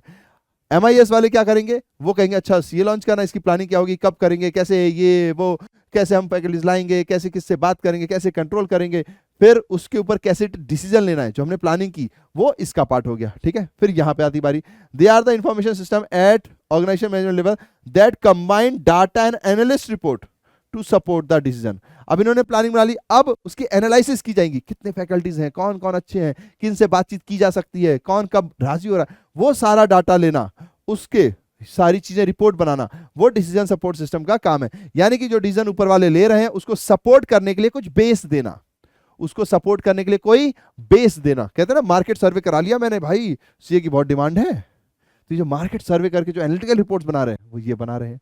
देन उसके बाद transaction processing system, these are computerised system that perform and record the daily routine transactions which the necessary to conduct the businesses. TPS serve the organisation at operational level. फिर transaction processing system है जो कि सबसे lower level पे है, यानी कि फिर हमारा डिपार्टमेंट क्या करेगा, ऑपरेशनल डिपार्टमेंट बातचीत करेगा, hello sir I am talking from here, would you like to switch, और ये और वो जो भी बातचीत होती है फिर वो सारी वहां बातचीत जाएगी। यानी इस तरीके से आपका कोई भी सिस्टम काम करता है, उनको अलग अलग टाइप की इंफॉर्मेशन चाहिए होती है और वो अलग अलग टाइप से इंफॉर्मेशन का इस्तेमाल करते हैं। ठीक है, चलिए आगे बढ़ते हैं। Now process of transaction processing system, ये थोड़ा ज्यादा इंपॉर्टेंट है इसलिए इसमें पूरा प्रोसेस बताया जा रहा है। सबसे पहला काम है भैया ये डाटा कलेक्ट करेंगे। All the data need to complete one or more transactions either manually or using device like scanners or point of sale equipments। यानी कि सबसे पहले तो भैया इनको करना है डाटा कलेक्ट। जिस भी चीज के ऊपर कुछ भी काम है तो इसको डाटा कलेक्ट करना है सबसे पहले। डाटा कलेक्ट करने के बाद डाटा एडिटिंग, क्योंकि कलेक्ट तो आपने कर लिया पर वो सही है नहीं है क्या है, सारी चेकिंग ये करेंगे। It is the process of checking the data for validity and completeness, कि भैया वो सही है और कंप्लीट है। देखिए हमने TPS पढ़ लिया, ऑपरेशनल लेवल का काम है। ऑपरेशनल लेवल के अंदर क्या क्या होता है, तो सबसे पहले डाटा रखना है, डाटा को एडिटिंग यानी उसकी चेकिंग वेकिंग करनी है। देन जब एक बार चेकिंग वेकिंग हो गई तो डाटा वैलिडेट करना है, यानी कि the process of validating of data for correctness and then correcting the same if errors are found. यानी कि अगर आपको इस स्टेज पर कुछ भी एरर वेरर फाउंड हो रही है तो आपको उसको ठीक करना पड़ेगा, उसको ठीक करना है, उसकी करेक्टनेस को जाना है, तो यहां पर आप उसको चेक करेंगे तो डाटा वैलिडेशन हो जाएगा। पहले आपने डाटा खोजा, फिर डाटा को एडिट किया, अब डाटा को वैलिडेट कर दिया, यानी फाइनली अप्रूव हो गया। फिर क्या बात होगी भैया, जाहिर सी बात है डाटा मैनिपुलेशन, यानी it is the process of performing calculation. अब डाटा वाटा सब सही हो गया, अब अपना काम करना चालू कर दो, जो भी आपको रिपोर्ट्स तैयार करनी है बनाना स्टार्ट कर दिया। फिर उस डाटा को स्टोर कर लीजिए, जिस भी डाटा के ऊपर आपने रिपोर्ट बनाई है डाटा को रखना भी तो है, कहीं गायब ना हो जाए, एक बटन डिलीट कर दबा और फिर हो जाए। स्टोर कर लिया, फिर आउटपुट जनरेशन, फिर आपको बताना है कि भैया उस पर आपने क्या रिपोर्ट्स बनाई हैं। The process of creating reports and output reporting. Outputting यानी कि सामने फिर रखना कि क्या रिपोर्ट्स हमने, क्या क्या हमारे पास रिकॉर्ड्स आए, क्या क्या हमने रिपोर्ट्स बना के दे दी है, वो हमें दिखाया जाएगा। ठीक है, तो ये ट्रांजैक्शन प्रोसेसिंग सिस्टम का पूरा काम है। सबसे पहले डाटा लाना, उसको एडिट करना, वैलिडेट करना, वैलिडेट करने के बाद उसकी चेकिंग यानी कि मैनिपुलेशन, जहाँ पे प्रोसेस कैलकुलेशन स्टार्ट हो जाएगी, फिर रिपोर्ट्स तैयार करना, लेकिन उससे पहले स्टोर करके रख लो जो जो डाटा पे आपने रिपोर्ट तैयार किया, फिर फाइनल आउटपुट आपको देना, यानी कि रिपोर्ट तैयार करके सामने वाले को ये लो भैया देखो पढ़ो, हमारे पास ये डाटा था, ऐसा ऐसा था, स्टोर वहां रखा हुआ है और ये सारी चीजें हैं। ये किसके अंदर आता है, टीपीएस। टीपीएस के अंदर बताया जा रहा है, ये थोड़ा सा इंपॉर्टेंट हो गया, ध्यान रखिएगा इसको। नाउ क्वेरी सपोर्ट, फिर 7वां पॉइंट है क्वेरी सपोर्ट। ध्यान देख लीजिएगा, हमने यहाँ पर 5 पॉइंट पढ़ लिए थे, 1 2 3 4 5, छठा पॉइंट हमारे पास ये था, और अब हमारे पास आ रहा है 7वां पॉइंट। 1 2 3 4 प्रोसेसिंग सिस्टम में 1 2 3 4 5, हाँ 6 के बाद 7th क्वेरी सपोर्ट। सही है, ये 6 के बाद है 7th point query support. Query support का मतलब क्या हुआ, अब हमने रिपोर्ट सब दे दी, लेकिन जब भी किसी के पास डाटा जाता है तो वहां से क्वेश्चंस भी तो आएंगे, तो हमें उसका भी आंसर देना है। It is the process of making available the mechanism that empowers the user of TPS to query upon the store data and extract required information in is required format. In required format होगा ये, यानी कि अब उन्होंने report तो हमें दे दी है ना, जब भी हम किसी को रिपोर्ट देते हैं अगला कहेगा अच्छा ये कैसे आया जरा बताना, ये कैसे आया जरा बताना, अच्छा आप इस वैल्यू पे कैसे पहुंचे, क्या एजम्पशंस आपने लिए थे जरा बताना, यानी कि सामने वाला आपसे सवाल पूछा फिर उसके ऊपर आप आंसर दे रहे हो। तो ये 7 पॉइंट्स मिलकर टीपीएस का प्रोसेस बनाते हैं। ठीक है, तो प्रोसेस के अंदर ये 7 पॉइंट्स आते हैं। नाउ एप्लीकेशन ऑफ टीपीएस, क्या क्या एप्लीकेशन की जरूरत पड़ती है, तो सबसे पहले तो ऑर्डर प्रोसेसिंग, यानी कि इसमें एक एग्जांपल ले लीजिए कि आप किसी भी रेस्टोरेंट पर जा रहे हैं, तो सबसे पहले आप क्या करोगे, ऑर्डर करोगे, तो उनका काम क्या है, ऑर्डर को प्रोसेस करना, यानी such application collect and process orders from client through emails और टेलीफोन और स्टाफ सेल्स। यहां से हम क्या करेंगे, ऑर्डर प्रोसेस करेंगे। फिर पेरोल एप्लीकेशंस, यानी टीपीएस में कौन कौन से एप्लीकेशंस की जरूरत होती है उसकी बात हो रही है। ठीक है, तो हमने ऑर्डर प्रोसेसिंग, यानी कि अगर मान लीजिए कोई ऑर्डर आ रहा है तो एक ऑर्डर प्रोसेसिंग एप्लीकेशन चाहिए। फिर अगर मान लीजिए, क्योंकि जाहिर सी बात हम किसी ना किसी को एम्प्लॉय कर रहे हैं तो पेरोल एप्लीकेशन चाहिए, ये हम पहले ही पढ़ चुके हैं, इसमें वेज से रिलेटेड सारी चीजें आएंगी। फिर ऑटोमेटिक टेलर मशीन्स, यानी कि अगर मान लीजिए आप एटीएम जो देखते हैं वो भी टीपीएस का ही पार्ट है, वो भी एक ट्रांजैक्शन प्रोसेसिंग सिस्टम है, हमने यहाँ से कार्ड डाला, वहां से कुछ अमाउंट डाला और वहां से पैसा निकल के आ गया, तो ये एप्लीकेशंस बता रहे हैं जो टीपीएस के अंतर्गत आ जाते हैं। फिर definition of accounting information system, ध्यान दे दीजिए, हमने टीपीएस के एप्लीकेशंस पढ़ लिए और उसके हमने प्रोसेसिंग भी पढ़ ली। टीपीएस हमने क्यों पढ़ा था, क्योंकि हमें ये जानना था कि एक ऑर्गेनाइजेशन में बहुत टाइप के लेवल होते हैं, strategic level, management level, management level. एक मैनेजमेंट लेवल है जो इन्फॉर्मेशन के ऊपर डील करता है, प्लानिंग करता है, और एक मैनेजमेंट लेवल है जो एनालिटिकल रिपोर्ट्स बनाता है, और एक पर्सन है जो सारा डाटा कलेक्ट करता है। तो उसकी सारी बातचीत हो रही थी। ठीक है, ये ध्यान रखना, वरना पढ़ते पढ़ते हम भूल जाएंगे, अरे यार ये किसके अंदर था, ये किसके अंदर था। थोड़ा सा बोरिंग चैप्टर है क्योंकि थ्योरी है और वो भी कंप्यूटर से रिलेटेड है, जो हमारे क्राइटेरिया के अंदर नहीं आती, जिसके हम एक्सपर्ट्स भी नहीं है, तो प्लीज थोड़ा सा इसमें कॉपरेट करना पड़ेगा आपको, और ये वर्डिंग्स आपको याद रखनी पड़ेंगी। बहुत ज्यादा चीजें तो हमें भी याद नहीं रहते हैं, कहीं पे स्पेसिफिक वर्ड्स हैं वो आपको याद रखने पड़ेंगे। चलिए ये भी हो गया, अब बढ़ते हैं आगे। Definition of accounting information, AIS, ये क्या होता है भैया, तो एआईएस मतलब अकाउंटिंग इंफॉर्मेशन सिस्टम, यानी कि अब अकाउंटिंग की इंफॉर्मेशन सिस्टम बना रहे हैं हम। Accounting information system is a system of collection, processing, summarising, reporting information about a business organisation monetary terms. ठीक है, यानी कि कोई भी इंफॉर्मेशन जहां पे आप डाटा कलेक्ट कर रहे हो, प्रोसेस कर रहे हो, समराइज कर रहे हो, उसको रिपोर्ट कर रहे हो, किसके, बिजनेस के, तो फिर वो अकाउंटिंग इंफॉर्मेशन सिस्टम कहलाता है। ठीक है, सिंपल सा पॉइंट यही है कि आप अकाउंटिंग कर रहे हो पर कंप्यूटर के थ्रू कर रहे हो, कंप्यूटर के सॉफ्टवेयर का इस्तेमाल करके कर रहे हो, तो वो अकाउंटिंग इंफॉर्मेशन सिस्टम हो जाता है। तो इसके फीचर्स क्या हैं, तो सबसे पहला फीचर तो यही है आपके पास कि AIS helps in handling and manipulating accounting and financial transactions of an organization। यानी कि ये आपकी हेल्प करता है ऑर्गेनाइजेशनल्स के जितने भी ट्रांजेक्शंस होते हैं उनको इकट्ठा करने में, उनको हैंडल करने में, ठीक है। Now, AIS is responsible for meeting information needs by generating reports। AIS ही इस बात के लिए भी रिस्पॉन्सिबल होगा कि जो भी आपको रिपोर्ट चाहिए तो वो भी यहीं से निकलेगी। देखिए सीधी सी पॉइंट है, सारे इंफॉर्मेशन इसी के अंदर डलने वाली है अकाउंटिंग की। अकाउंटिंग इंफॉर्मेशन सिस्टम का मतलब क्या हुआ, अकाउंटिंग करना कंप्यूटर के थ्रू, यानी वहां पे इंफॉर्मेशन डालेंगे उसको पूरा स्टोर किया जाएगा। ये पूरा जो सिस्टम है अकाउंटिंग की इंफॉर्मेशन को डालने का पूरा जो सिस्टम हो गया वो अकाउंटिंग इंफॉर्मेशन सिस्टम हो गया। पहला काम तो क्या है इसका कि भैया जी आपको हैंडल करना है, मेंटेन करना है अकाउंटिंग रिकॉर्ड्स को। नाउ ये रिस्पॉन्सिबल है सिर्फ मेंटेन करने के लिए नहीं, आपको इससे रिपोर्ट्स भी निकालनी पड़ेंगी। आप कंफ्यूज तो नहीं हो रहे रिपोर्ट से? रिपोर्ट्स का मतलब है कि जैसे किसी ने सेल्स रिपोर्ट मांग ली, किसी ने परचेज रिपोर्ट मांग ली, किसी ने प्रॉफिट की रिपोर्ट मांग ली, है ना, या किसी ने पेरोल सिस्टम ही मांग लिया कि भाई पेरोल सिस्टम में क्या चल रहा है, किसको कितनी सैलरी मिल रही है, कितनी वैल्यू है, कितनी नहीं है, तो उसके हिसाब से जो सिस्टम बनता है, तो ये AIS का काम है, ठीक है। अब रिपोर्ट जो होंगी वो दो लोगों के लिए होंगी, या तो आउटसाइडर के लिए या तो इंटरनल होंगी। आउटसाइडर होंगी तो यानी कि जैसे गवर्नमेंट्स होंगे, गवर्नमेंट की रिक्वायरमेंट के हिसाब से कोई बना दिया, या कोई और अथॉरिटीज के हिसाब से आपने कोई रिपोर्ट तैयार कर दी तो वो आउटसाइड है। और अगर आपने अपने मैनेजमेंट के लिए बनाई है तो वो इंटरनल रिपोर्ट्स हो गई, है ना। बहुत प्रकार की रिपोर्ट्स होती हैं, जैसे मान लीजिए मैं टैक्स रिपोर्ट बना रहा हूँ और मुझे गवर्नमेंट ने कहा कि भैया जी अपना सारा डिटेल लेकर आओ, तो मैं गवर्नमेंट के लिए बना रहा हूँ तो उसे आउटसाइडर बोल देंगे। अगर मैं अपनी मैनेजमेंट के लिए कोई रिपोर्ट बना रहा हूँ तो उसको इनसाइडर बोल देंगे, ठीक है, या इंटरनल बोल देंगे। ओके, तो ये AIS है। दो पॉइंट्स हो गए।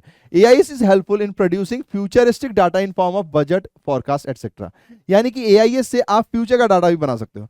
मतलब कि लेट सपोज मैंने अकाउंटिंग इन्फॉर्मेशन में सेल्स की डिजिट डाल दी, परचेज की डाल दी, एक्सपेंस का डाल दिया, जो भी इनकम हुआ उसका डाल दिया, ठीक है। तो जाहिर सी बात, अब मैंने कहा कि भैया इसको ना 10% बढ़ा दो, तो मैंने एक फॉर्मूला डाल दिया 10% का, तो अब ये सब 10% बढ़ के आ गए।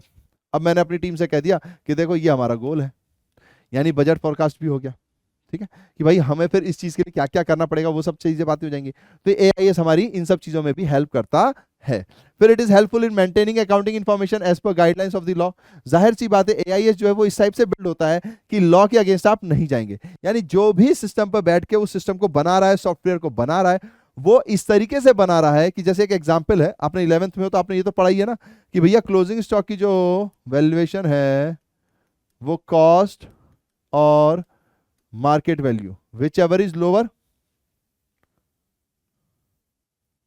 विच एवर इज लोअर, है ना। तो आपको जैसे ही ये दो डाटा डालोगे ऑटोमेटिकली वो क्लोजिंग स्टॉक की वैल्यू ले लेगा, उसमें आपको कुछ भी करने की जरूरत नहीं है।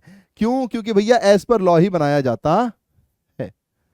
तो आपका सिस्टम इस तरीके से डिजाइन होगा कि जैसे ही आप लॉ से बाहर जाएंगे तो वो अपने आप टों टों टों करके बोलने लग जाएगा, ठीक है।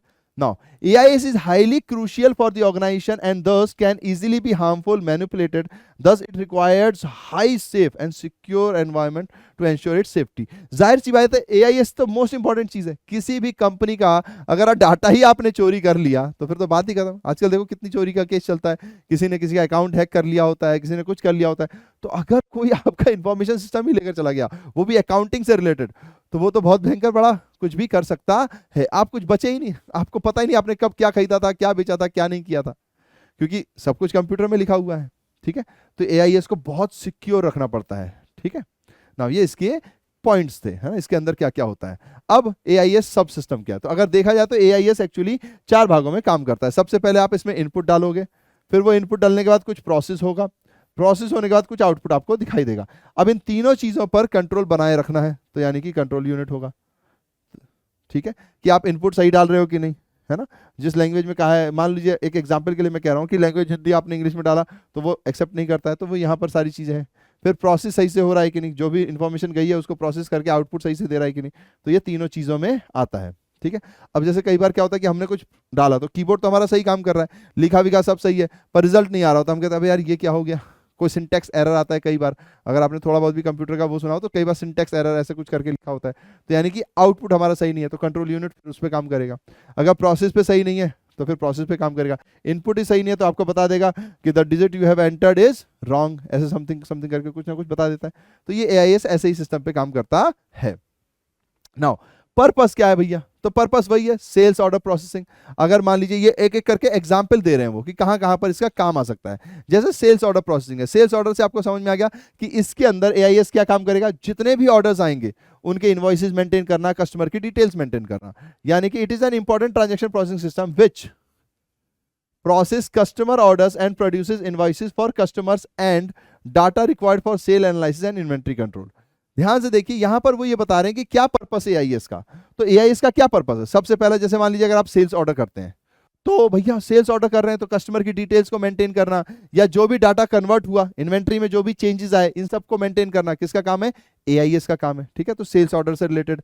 अगर आपको इन्वेंट्री को कंट्रोल करना है तो वो भी यहीं पर आएगा, track all levels of inventory. देखिए क्या लिखा हुआ है, वेरियस लेवल्स ऑफ इन्वेंट्री। हमें पता है ना, raw material, work in progress और फिनिश गुड्स। तो ये and the various changes occurring in them. जाहिर सी बात है, मैंने अभी आपको समझाया कि कुछ रॉ मटेरियल से चीजें वर्क इन प्रोग्रेस में आएंगी, फिर वर्क इन प्रोग्रेस से कुछ फिनिश गुड्स बन जाएंगी। तो ये पूरा डाटा मेंटेन करना, ये भी एआईएस का काम है, यानी अकाउंटिंग इंफॉर्मेशन सिस्टम। इसका मतलब है कि एक ऐसा सिस्टम बनाया जाता है जिसमें अकाउंटिंग के सारे काम हो जाते हैं। समझ रहे हो आप? ठीक है। नाउ अकाउंटिंग रिसीवेबल, ये क्या है भैया जी? This systems keep records of amount owed by the customer with the help of data generated by customer purchase and payment. यानी अकाउंटिंग रिसीवेबल अगर आपको चाहिए तो ये भी इसके अंदर बन जाता है। जाहिर सी बात है, डेटर अकाउंट भी सिस्टम के अंदर तो बनेगा ही ना। तो इसके अंदर एक ऐसा भी सॉफ्टवेयर होता है जो डेटर अकाउंट आपके लिए मेंटेन करके रखता है। बेसिक पॉइंट ये है कि अकाउंटिंग इंफॉर्मेशन सिस्टम में क्या क्या फायदे हैं। तो भैया अगर आप सेल्स ऑर्डर करते हो तो उसमें ये मददगार है, इन्वेंट्री कंट्रोल करना चाहते हो उसमें ये मददगार है, अगर आप डेटर के ऑर्डर्स रखना चाहते हो उसमें भी ये मददगार है। अभी हमने इससे पहले पढ़ा था ना, जर्नल, लेजर और ये सारी चीजें, तो वो यही वाले पॉइंट्स हैं, रिपीटेटिव पॉइंट्स हैं। अकाउंट पेबल, यानी कि पेबल से रिलेटेड भी डाटा ये रखता है, पेरोल से तो ऑफकोर्स रखता ही। अभी अभी हमने ये 6 पढ़े थे। जर्नल, लेजर, अगर आपको ध्यान हो तो ये अकाउंटिंग सब सिस्टम है। इससे पहले ही हमने यहां पर पढ़ा है, रुकिए मैं आपको दिखा देता हूं। ये रहा सॉफ्टवेयर यूज इन अकाउंटिंग। तो जो सॉफ्टवेयर यूज होते हैं वो ये रहे। अब ये तो सिंगल के लिए थे, लेकिन अकाउंटिंग इंफॉर्मेशन सिस्टम यानी एक ऐसा सॉफ्टवेयर बना दिया, एक ऐसा सिस्टम जनरेट कर दिया जिसमें सब कुछ ऑटोमेटिकली आ रहा है। इसमें सिंगल सॉफ्टवेयर की बात हो रही थी। ठीक है, अब यहां पे एआईएस में क्या है, इन्हीं चीजों को हमने इकट्ठे पढ़ लिया। ठीक है, इकट्ठे पढ़ लिया। सेल्स ऑर्डर, इन्वेंट्री और account receivable, account payable, payroll, journal, ledger, यानी लेजर भी इसके अंदर ऑटोमेटिकली बन जाते हैं। आपको सिर्फ जर्नल एंट्री करनी है, हर चीज अपने आप बनती जाएगी। तो ये अकाउंटिंग इंफॉर्मेशन सिस्टम के फायदे हैं। ठीक है, नाउ मैनेजमेंट इंफॉर्मेशन सिस्टम और अकाउंटिंग इंफॉर्मेशन सिस्टम, ये क्या होता है? देखिए अकाउंटिंग में अभी तक हम क्या कर रहे थे? अकाउंटिंग कर रहे थे। मैनेजमेंट का काम क्या होता है? जो आपने अकाउंटिंग की है उससे रिलेटेड मुझे इंफॉर्मेशन चाहिए, जो जो मेरे काम की है, फिर मैं डिसीजन लूंगा। तो बस ये यहां पर बात हो रही है। तो देखिए, management have always made the responsibility, always have, management have always, इसकी जो होती है management have always, management always होगा, यहां हैव उल्टा हो गया, ओहो बड़ी गड़बड़ है। मैनेजमेंट इरेज में, इसको इरेज करना पड़ेगा, 1 मिनट। हाँ भैया जी, इसको इरेज करो, मतलब इसको ऐसे छिपा लो। मैनेजमेंट ऑलवेज हैव, अब ये हैव होगा। ठीक है, management always have the responsibility for solving larger problems of a company and making decision among the alternative solutions. In the past they sought information from miscellaneous haphazard source and processed the information on a personal basis, but now they have an information system which provides through details the base of decision upon. Management information system that generates accurate, timely and organized information to help managers make decision, control process, solve problems, supervise activities and track progress. इसका मतलब यह है कि जैसे देखिए, पहले क्या होता था कि भैया हर चीज की एक अलग कॉपी किताब बनती थी, कॉपी किताब अलग अलग बन रही है, फिर एक सेल्स वाला आदमी आएगा वो अपना अपना बताएगा, फिर कोई और आदमी आएगा वो अपना बताएगा, कोई और आदमी आएगा वो अपना बताएगा। अब मैनेजमेंट इनकी सुनेगी तो वो उस पर इल्जाम लगा देंगे, कुछ भी गड़बड़ होती है, सही होता तो सब अपना, हाँ मेरे, फिर ये इनकी सुन रहे हैं, फिर यानी कि बहुत सारी जगहों से उनको इन्फॉर्मेशन मिलती थी। अब क्या है, सिस्टम बन गया है, वो अकाउंटिंग सिस्टम अपना देखेंगे, अपनी जो भी उनको जरूरत है उसके हिसाब से वो रिपोर्ट्स तैयार कर लेंगे और उस पर फिर डिसीजन ले लेंगे। तो ये मैनेजमेंट का फायदा हुआ है ना। और यहाँ पे ये भी है कि अकाउंटिंग इंफॉर्मेशन सिस्टम आ जाने की वजह से सारी अकाउंटिंग सब कुछ एक ही सिस्टम के अंतर्गत हो रही है। होने के बाद इंफॉर्मेशन पहुंच गई मैनेजमेंट के पास। अब मैनेजमेंट के पास इंफॉर्मेशन है तो कोई इंसान आ भी नहीं रहा, तो वो अपना ठंडे दिमाग से सोच के फिर डिसीजन ले पाते हैं। तो ये यहाँ पर उसकी बात हो रही है कि मैनेजमेंट इंफॉर्मेशन सिस्टम और अकाउंटिंग इंफॉर्मेशन सिस्टम इकट्ठे कैसे होते हैं। अब देखिए अकाउंटिंग इंफॉर्मेशन सिस्टम होता क्या है, ये अभी अभी हमने पढ़ा, जहां पे आइडेंटिफाई किया जाता है, कलेक्ट किया जाता है, प्रोसेस किया जाता है, कम्युनिकेट्स किया जाता है economic information of an organisation to a wide variety of users, यानी बहुत सारे यूजर्स को हम सर्कुलेट कर सकते हैं इंफॉर्मेशन। ठीक है, फिर every accounting system is a part of accounting information system which in terms part of broader system the management information system. तो यानी कि जब हम अकाउंटिंग इंफॉर्मेशन सिस्टम बनाते हैं, इसी को अकाउंटिंग कर ली, अब इसी के ऊपर एक इंफॉर्मेशन निकाल ली, रिपोर्ट तैयार कर ली और उसके ऊपर डिसीजन ले लिया, तो वो किसका काम है, मैनेजमेंट इंफॉर्मेशन सिस्टम का है। तो मैनेजमेंट इंफॉर्मेशन सिस्टम क्या हुआ, अकाउंटिंग इंफॉर्मेशन सिस्टम का एक ब्रॉडर पॉइंट। जैसे हम बुक कीपिंग, अकाउंटेंसी और अकाउंटिंग में जानते हैं ना, थोड़ा डिफरेंस होता है।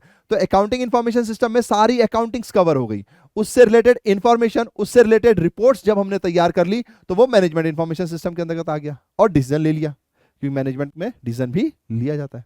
ठीक है, तो ये उसके बीच की पॉइंट्स थे जहां पे हम समझ गए कि भैया मैनेजमेंट इंफॉर्मेशन सिस्टम जो है वो एक बड़ा एस्पेक्ट है। जैसे देखिए अकाउंटिंग सिस्टम में हम अकाउंटिंग कर रहे हैं, अकाउंटिंग इंफॉर्मेशन सिस्टम में अकाउंटिंग के सारी इंफॉर्मेशन आ रही हैं और इन सब को देखने वाला, इन सब के ऊपर देख रोक कर डिसीजन लेने वाला हमारा मैनेजमेंट इंफॉर्मेशन सिस्टम हो गया। तो ये थोड़ा बड़ा हो गया। ठीक है, बस इतनी सी बात है। चलिए आगे बढ़ते हैं। अब एग्जाम्पल के लिए इन्होंने बता दिया कि मैनेजमेंट इंफॉर्मेशन सिस्टम में अकाउंटिंग इंफॉर्मेशन सिस्टम आती है, मैन्युफैक्चरिंग इंफॉर्मेशन आएगी, मार्केटिंग आएगी, फिर ह्यूमन रिसोर्स भी आएगा, फिर फाइनेंशियल इंफॉर्मेशन सिस्टम भी आएगा। इन सब को जोड़ने वाला मैनेजमेंट इंफॉर्मेशन सिस्टम ही है, क्योंकि मैनेजमेंट को तो हर जगह से इंफॉर्मेशन चाहिए। ठीक है, बस इतनी सी बात है। चलो अब आगे बढ़ जाते हैं। Now designing of accounting reports. अब हम पढ़ रहे हैं आखिरी में, जब से हम सुन रहे हैं रिपोर्ट्स इंफॉर्मेशन आती है, उस इंफॉर्मेशन को स्टोर करके रिपोर्ट्स बनाते हैं, रिपोर्ट्स के ऊपर डिसीजन लेते हैं। तो रिपोर्ट्स कैसी होती है डिजाइनिंग के लिए, तो देखिए रिपोर्ट्स जब भी आप बनाएंगे तो data from various sources is collected and manipulated in such a way as to provide certain information. Then related information is comprised to render certain uses. Such summary information is known as report. यानी कि जब आप data लाते हैं, उसको manipulate यहाँ पे मतलब है कि उसको इकट्ठा करके अपने हिसाब से इंफॉर्मेशन निकालते हैं, way to provide certain information, then the related information is comprise to render, यानी जो भी सामने वाला है उसको सर्टेन यूजेस। तो इससे कुछ ना कुछ यूजेस आप निकाल सकते हो। तो जो भी आपने यूजेस निकाले, जो भी समराइज्ड इंफॉर्मेशन निकाली, उसी को आप कहते हैं रिपोर्ट। डाटा को प्रोसेस करके जो भी आपको इंफॉर्मेशन निकालनी थी, जो भी चीजें आपको चाहिए थी, वो आपने निकाल लिया, तो वो हमारे लिए क्या हो गया, रिपोर्ट हो गया समराइज्ड फॉर्म में। ठीक है, नाउ इसके अंदर क्या क्या होना चाहिए भैया, ये रेलिवेंट होना चाहिए, एक्यूरेट होना चाहिए, टाइमली रिसीव होना चाहिए, कॉन्साइसनेस होना चाहिए, कंप्लीटनेस होनी चाहिए। यानी कि ये आपके पास कैरेक्टरिस्टिक्स हैं। सबसे पहली बात, डाटा रेलिवेंट होना चाहिए, यानी जो भी इंफॉर्मेशन, जो भी रिपोर्ट्स मुझे चाहिए, अब मैं सेल्स की रिपोर्ट मांग रहा हूं, कोई सेल्स रिटर्न की रिपोर्ट ला रहा है, कोई मतलब नहीं, रेलिवेंट होनी चाहिए, जो मेरे को इंफॉर्मेशन चाहिए वैसी ही आनी चाहिए, एक्यूरेट होनी चाहिए, गलत नहीं होनी चाहिए, टाइमली होनी चाहिए, कॉन्साइसनेस यानी कि कंप्रेस्ड वे में होनी चाहिए ताकि समझ में क्लियरली आ जाए, और फिर कंप्लीट भी होनी चाहिए, कोई छुट्टू फुट्टू नहीं आनी चाहिए। ठीक है, तो ये जाहिर सी बात है कि अच्छी रिपोर्ट में ये सारी क्वालिटीज तो होनी ही चाहिए। तो रिपोर्ट्स के अंदर क्या क्वालिटीज है वो इसमें बताई गई हैं, characteristics. Now steps in designing the accounting reports. जब भी आप एक अकाउंटिंग रिपोर्ट्स बनाते हैं तो क्या क्या स्टेप्स फॉलो करने पड़ते हैं। सबसे पहले क्या फॉलो करेंगे, आप खुद से सोच के देखिए, वही है डिफाइनिंग द ऑब्जेक्टिव, कि भैया आपको रिपोर्ट चाहिए क्यों, है ना, क्या है आपका ऑब्जेक्टिव, मेन पर्पस क्या है रिपोर्ट को जानने का।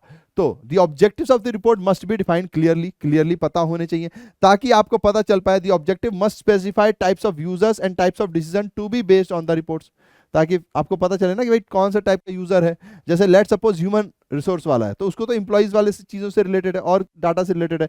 अगर मार्केटिंग वाला है तो उसको सेल्स से रिलेटेड है ना। इन्वेंट्री वाला है तो उसको परचेज से रिलेटेड डाटा चाहिए। तो किस टाइप का ऑब्जेक्टिव है उसके हिसाब से रिपोर्ट बनेगी। फिर content and format of the report, जाहिर सी बात है हर रिपोर्ट का कंटेंट और फॉर्मेट भी अलग होगा, क्योंकि यूजर्स भी अलग अलग है। परचेज वाले को कुछ और चाहिए होगा, सेल्स वाले को कुछ और चाहिए होगा, एचआर को कुछ और चाहिए होगा। देन मैनिपुलेटिंग द डाटाबेस, यानी कि किस टाइप का डाटा चाहिए उसको आपको अलग से करना पड़ेगा। Report must specify the various accounting information queries which are helpful in manipulating the database, यानी आपको किस टाइप का, क्योंकि डाटा तो बहुत बड़ा है, उसमें क्या क्या चाहिए वो आपको बताना पड़ेगा। फिर फाइनलाइजिंग द रिपोर्ट, जाहिर सी बात है अब आपको पता चल गया उसमें क्या क्या चाहिए, तो आप उसके बाद रिपोर्ट को फाइनलाइज करोगे। बहुत ही सिंपल सा पॉइंट है। चलिए अब आगे बढ़ जाते हैं। तो टाइप्स ऑफ रिपोर्ट, रिपोर्ट कितने टाइप्स की होती हैं। तो देखिए सबसे पहली बात तो कस्टमर रिपोर्ट बहुत सारी टाइप्स की हो सकती है वैसे तो। कस्टमर रिपोर्ट यानी कि जिसमें हमें ये पता चलेगा हमारे बेस्ट कस्टमर कौन से हैं, डिफॉल्टिंग कस्टमर कौन से हैं, यानी एक तरीके का एग्जांपल आपको बताया जा रहा है। जैसे किसी ने कह दिया भाई मुझे कस्टमर की रिपोर्ट चाहिए जो मेरे बेस्ट है, होता है ना कई बार कई कंपनीज क्या करती हैं उन तक कुछ गिफ्ट्स पहुंचा देती हैं, आप मेरे पहले कस्टमर, आप मेरे पहले 100 कस्टमर्स में हैं, तो इस टाइप का कुछ अगर रिपोर्ट चाहिए तो, या फिर आपको अपने बेस्ट सप्लायर्स रिपोर्ट चाहिए तो, या कौन से सप्लायर्स बेस्ट हैं, जैसे होता है ना कि यार कौन से ऐसे सप्लायर्स हैं हमारी पूरी मतलब जहां भी हम रहते हैं जो कि सबसे सस्ते माल पे देते हैं, क्यों देते हैं, ये सारी रिपोर्ट्स आपको अगर चाहिए तो ये टाइप की रिपोर्ट्स आप बनवा सकते हो, है ना। बेसिकली रिपोर्ट्स आपके यूजर के ऊपर डिपेंड करता है कि उसको कैसा चाहिए, है ना। बाकी फिर रिपोर्ट्स के तो खूब सारे नाम है। समरी रिपोर्ट्स, ठीक है, समरी में आपको क्या चाहिए होगा, समराइज्ड वे में profit and loss, profit and loss एक तरीके का समराइज्ड रिपोर्ट ही होता है, तो आपको किस टाइप की समरी रिपोर्ट चाहिए वो आ जाता है। डिमांड रिपोर्ट्स यानी कि अगर आपने कुछ अलग सी डिमांड है, यानी demand reports are prepared only on demand of the management, for example inventory valuation report चाहिए, तो इन्वेंट्री की वैल्यूएशन रिपोर्ट चाहिए, तो भैया ये तो एक अलग सा पॉइंट हो गया, तो आप बताओगे तब फिर वो सिस्टम वहां से रिपोर्ट निकाल कर देगा आपको। एक्सेप्शनल रिपोर्ट्स, अगर कुछ एक्सेप्शन रिपोर्ट चाहिए यानी कि कोई स्पेसिफिक कंडीशन है, prepared for some specific conditions और exceptions, for example inquiry of inventory status regarding under stocking और ओवर स्टॉकिंग, यानी कि आपको जानना है कि भाई हमारा स्टॉक अंडर है कि ओवर है, तो उससे रिलेटेड अगर कोई रिपोर्ट तैयार करनी है तो उसके लिए एआईएस में अलग से इंफॉर्मेशन चाहिए पड़ेंगी, वो उसको जानेंगे सोचेंगे समझेंगे तो रिपोर्ट देंगे। फिर रिस्पॉन्सिबिलिटी रिपोर्ट यानी कि किसकी गलती है किसका क्या है। The responsibility reports are various reports prepared by the managers responsible, for example reports regarding different aspects of purchase to be submitted by the purchase manager, है ना। यानी कि परचेज मैनेजर से हम परचेज की रिपोर्ट मांगेंगे, सेल्स मैनेजर सेल्स की report मांगेंगे, यानी कि जो पर्सन रिस्पॉन्सिबल है उससे अगर आप रिपोर्ट लेंगे तो उसको रिस्पॉन्सिबिलिटी रिपोर्ट बोल देंगे। तो इस टाइप के कुछ कुछ नए नए नाम है ना। इसके आने के चांसेस तो बहुत कम है, लेकिन नाम है, बुक्स में है तो पढ़ाना तो है ही, है ना। चलिए आगे बढ़ते हैं। अब what is computerised accounting system. Computerised accounting system क्या है तो देखा जाए तो जो भी आपने पढ़ा ये सब उसी के अंदर आता है, ये कुछ भी अलग से नहीं है। कंप्यूटराइज्ड अकाउंटिंग सिस्टम मतलब कंप्यूटर की मदद से अकाउंटिंग करना, सब कुछ सेम है, बस नाम बदलते जा रहे हैं थोड़े बहुत, है ना। इसलिए आप बेसिक क्रक्स अगर ध्यान देखेंगे तो आपको आंसर बन जाएंगे। A computerized accounting system is that accounting information system that helps in processing the financial transactions and event as per generally accepted accounting principles। यानी कि कंप्यूटराइज्ड अकाउंटिंग सिस्टम के अंदर आप जो भी अकाउंटिंग करते हैं वो गैप के अंतर्गत करते हैं, गैप को ध्यान में रखकर बनाई जाती हैं, ठीक है। And leads to generation of report as per the requirement of user, यानी यूजर को जैसी रिपोर्ट चाहिए वैसी इसके अंदर रिपोर्ट्स निकल कर आती हैं। जैसे पहला, it has to follow well defined concepts known as accounting principles and it has to maintain user defined structure of maintenance of records and generation of reports। तो कंप्यूटराइज्ड अकाउंटिंग सिस्टम के अंदर क्या हो गया, ऐसा गजब का काम हो गया है कि जो आपके अकाउंटिंग प्रिंसिपल्स हैं उसके बेसिस पर यहां एंट्रीज होती हैं, उसी के बेसिस पे अकाउंटिंग रिकॉर्ड्स मेंटेन होते हैं। साथ ही साथ जो आपको रिपोर्ट चाहिए वो सारी रिपोर्ट्स की भी यहां फैसिलिटी मिलती है, ठीक है। जैसे एक नॉर्मल सही एग्जांपल है, आप अगर जानना चाहें कि भैया जी सबसे अच्छा किसने खेला, है ना। जैसे अगर आप देखते होंगे कि क्रिक बज या ये सब पे, क्योंकि क्रिकेट ज्यादा लोग देखते हैं इसलिए मैं उसका एग्जांपल ले रहा हूं कि इसने उस मैच में उस दिन इतना खेला, या रायपुर की जमीन पर इनने भाई हमेशा ही शतक मारा है। जैसे रोहित शर्मा जी का कलकत्ता के साथ एक ईडन गार्डन जो है उसके साथ एक लगा हुआ है, उसमें खूब सारी, पर ये डाटा आता कहां से है, क्योंकि कहीं ना कहीं स्टोर रहता है। ऐसे ही अकाउंटिंग इन्फॉर्मेशन है कि अकाउंटिंग आपने अकाउंटिंग कर लिया यानी इन्फॉर्मेशन स्टोर है, अब जो भी डाटा चाहिए वो रिपोर्ट के फॉर्म में आपको मिलता जाएगा, ठीक है। चलिए आगे। Now, the modern accounting system makes use of database to generate various information. Database is a set of computer software that manage and organize data effectively. Database का मतलब क्या, अभी हमने पढ़ा होता, जहां पर सारे डाटा को स्टोर कर रखा है, मैनेज कर रखा है कि जब जरूरत होगी तो हम उससे इंफॉर्मेशन निकाल लेंगे। तो कंप्यूटर जो द मॉडर्न अकाउंटिंग सिस्टम है वो क्या है, एक ऐसा डाटाबेस है जहां पे बहुत सारी इंफॉर्मेशन स्टोर्ड है, बहुत सारी इंफॉर्मेशन क्या है, स्टोर्ड है, जहां से आप जब चाहे तब निकाल सकते हैं। तो ये काम कैसे करता है, तो सबसे पहला फ्रंट एंड इंटरफेस, है ना। तो ये कंप्यूटराइज्ड अकाउंटिंग सिस्टम में सबसे पहला क्या होगा, फ्रंट एंड इंटरफेस, जो सामने आपको दिखता है, वो जो इंटरफेस है ना, जो स्क्रीन है, मॉनिटर पे जो स्क्रीन दिख रही है उस पे जो भी कहते हैं ना यार ये यूजर इंटरफेस नहीं है, यानी कि फ्रंट में जो आपको दिख रहा है वो इंटरफेस कैसा है, वो इसके अंतर्गत आता है, जहां पर it is a link between user and the database oriented software, जो डाटा प्रोवाइड कराने वाला और यूजर, इनके बीच में एक ये लिंक का काम करता है। बैकएंड डाटाबेस ये क्या होता है, यहां पर the data which is retrieved by the use only to the extent is rise to access, यानी कि वो डाटा जो कि रिट्राइव किया जाएगा पर किसके द्वारा, जो उसके लिए ऑथराइज्ड है, बैक एंड के जो काम करते हैं। तो बैक एंड में कौन काम करता है, जो भी उसके लिए ऑथराइज्ड पर्सन होगा, तो ये भी इसके अंतर्गत आता है। Then data processing, third point है, जहां पर प्रोसेस होता है डाटा, यानी कि डाटा को हम इंफॉर्मेशन में कन्वर्ट करते हैं। The process of transforming the data into information useful for taking decisions. फिर रिपोर्टिंग सिस्टम, जहां पे आप रिपोर्ट जनरेट करते हो। The system which helps in composing all the information in some integrated form known as report. यानी कि basic point यह है कि कंप्यूटराइज अकाउंटिंग सिस्टम 4 फेज में काम कर रहा है। पहला फ्रंट एंड, जो आपको रिजल्ट लाकर दे रहा है। दूसरा बैक एंड, जो पीछे में ऑथराइज पर्सन कुछ भी काम करता है।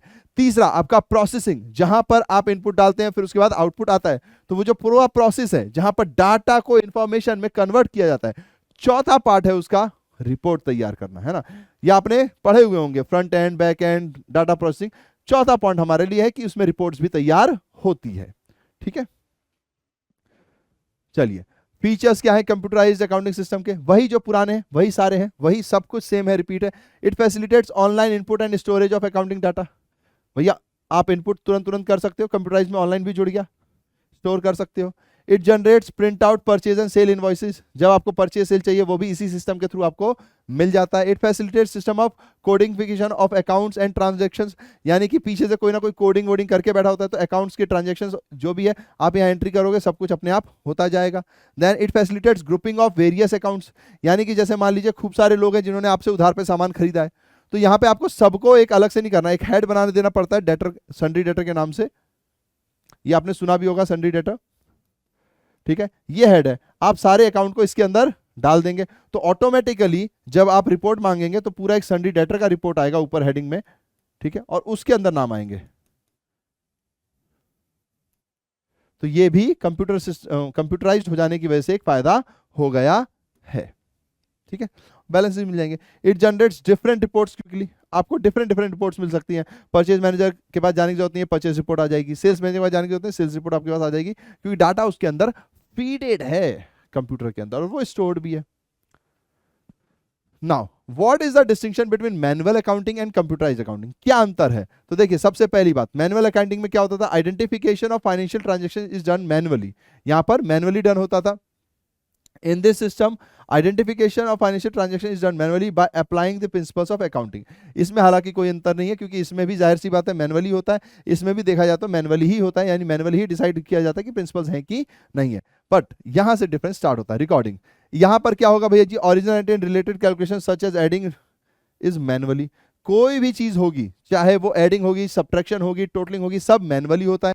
यहां पर ये सब कंप्यूटर करता है, आपको टोटल ऐड करने की जरूरत नहीं है। आपको नहीं देखना कि अच्छा इस नाम के आदमी से 50,000 है, इस पे 60,000 है, इस पे 70,000 है, अच्छा टोटलिंग कर लो इतना अमाउंट आ रहा है, नहीं, कंप्यूटर खुद टोटलिंग करके देगा। यहाँ जो रिपोर्ट आएगी, मैंने जो बताया, ये डेटर का जो यहाँ पे टोटल बैलेंस आएगा, कंप्यूटर खुद करके देगा। अदरवाइज मैनुअली तो आपको इनको कैलकुलेटर की मदद से टोटलिंग करके फिर लिखना पड़ता था। ठीक है, नाउ क्लासिफिकेशन, लेजर में ले जाना, यहां पे भी भैया मैनुअली होता था, अब सब कुछ सॉफ्टवेयर की मदद से हो जाता है, तो लेजर अपने आप ही मेंटेन हो जाते हैं। हमने सॉफ्टवेयर वाले में पढ़ा था ना, जनरल लेजर बनाने के काम आता है। ठीक है, फिर अगर समराइजिंग का मतलब है कि भैया अगर मान लीजिए हमें बैलेंसिंग ऑफ लेजर करनी पड़े या प्रिपरेशन ऑफ ट्रायल बैलेंस करना पड़े तो मैनुअली करना पड़ता था, यहाँ सब कुछ ऑटोमेटिकली हो जाता है। बेसिक पॉइंट यही है कि जो आप मैनुअली करते थे अब उसको कंप्यूटर में कर रहे हैं, तो बहुत सारा काम आपका आसान हो गया है। एडजस्टमेंट एंट्रीज, जाहिर सी बात है यहाँ पे डन मैनुअली होती थी, यहाँ पे सॉफ्टवेयर के थ्रू हो जाती है, बस आपको जर्नल एंट्री तो करनी पड़ती है, उसके बाद पोस्टिंग वोस्टिंग सब मैनुअली हो जाती है।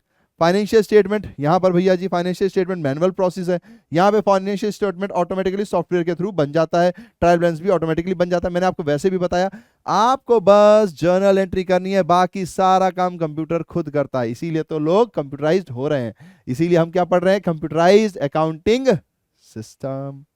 ठीक है, now close of the books, जाहिर सी बात है यहाँ पे अगर आपको क्लोज करना है बुक्स को या ओपनिंग करनी है एंट्रीज, तो सब मैनुअली होती थी, आप खुद एंट्रीज करते थे। यहाँ पर सब कुछ डाटा स्टोर्ड रहता है, क्लोजिंग बुक हो या ओपनिंग बुक हो, सब कुछ सॉफ्टवेयर के थ्रू दी सॉफ्टवेयर की मदद से हो जाता है। ठीक है, और ओपनिंग बैलेंस स्टोर्ड रहते हैं। चलिए आगे, एडवांटेजेस क्या है, तो वही जो शुरू में एडवांटेज थे कंप्यूटर के, वही एडवांटेज यहाँ पे है।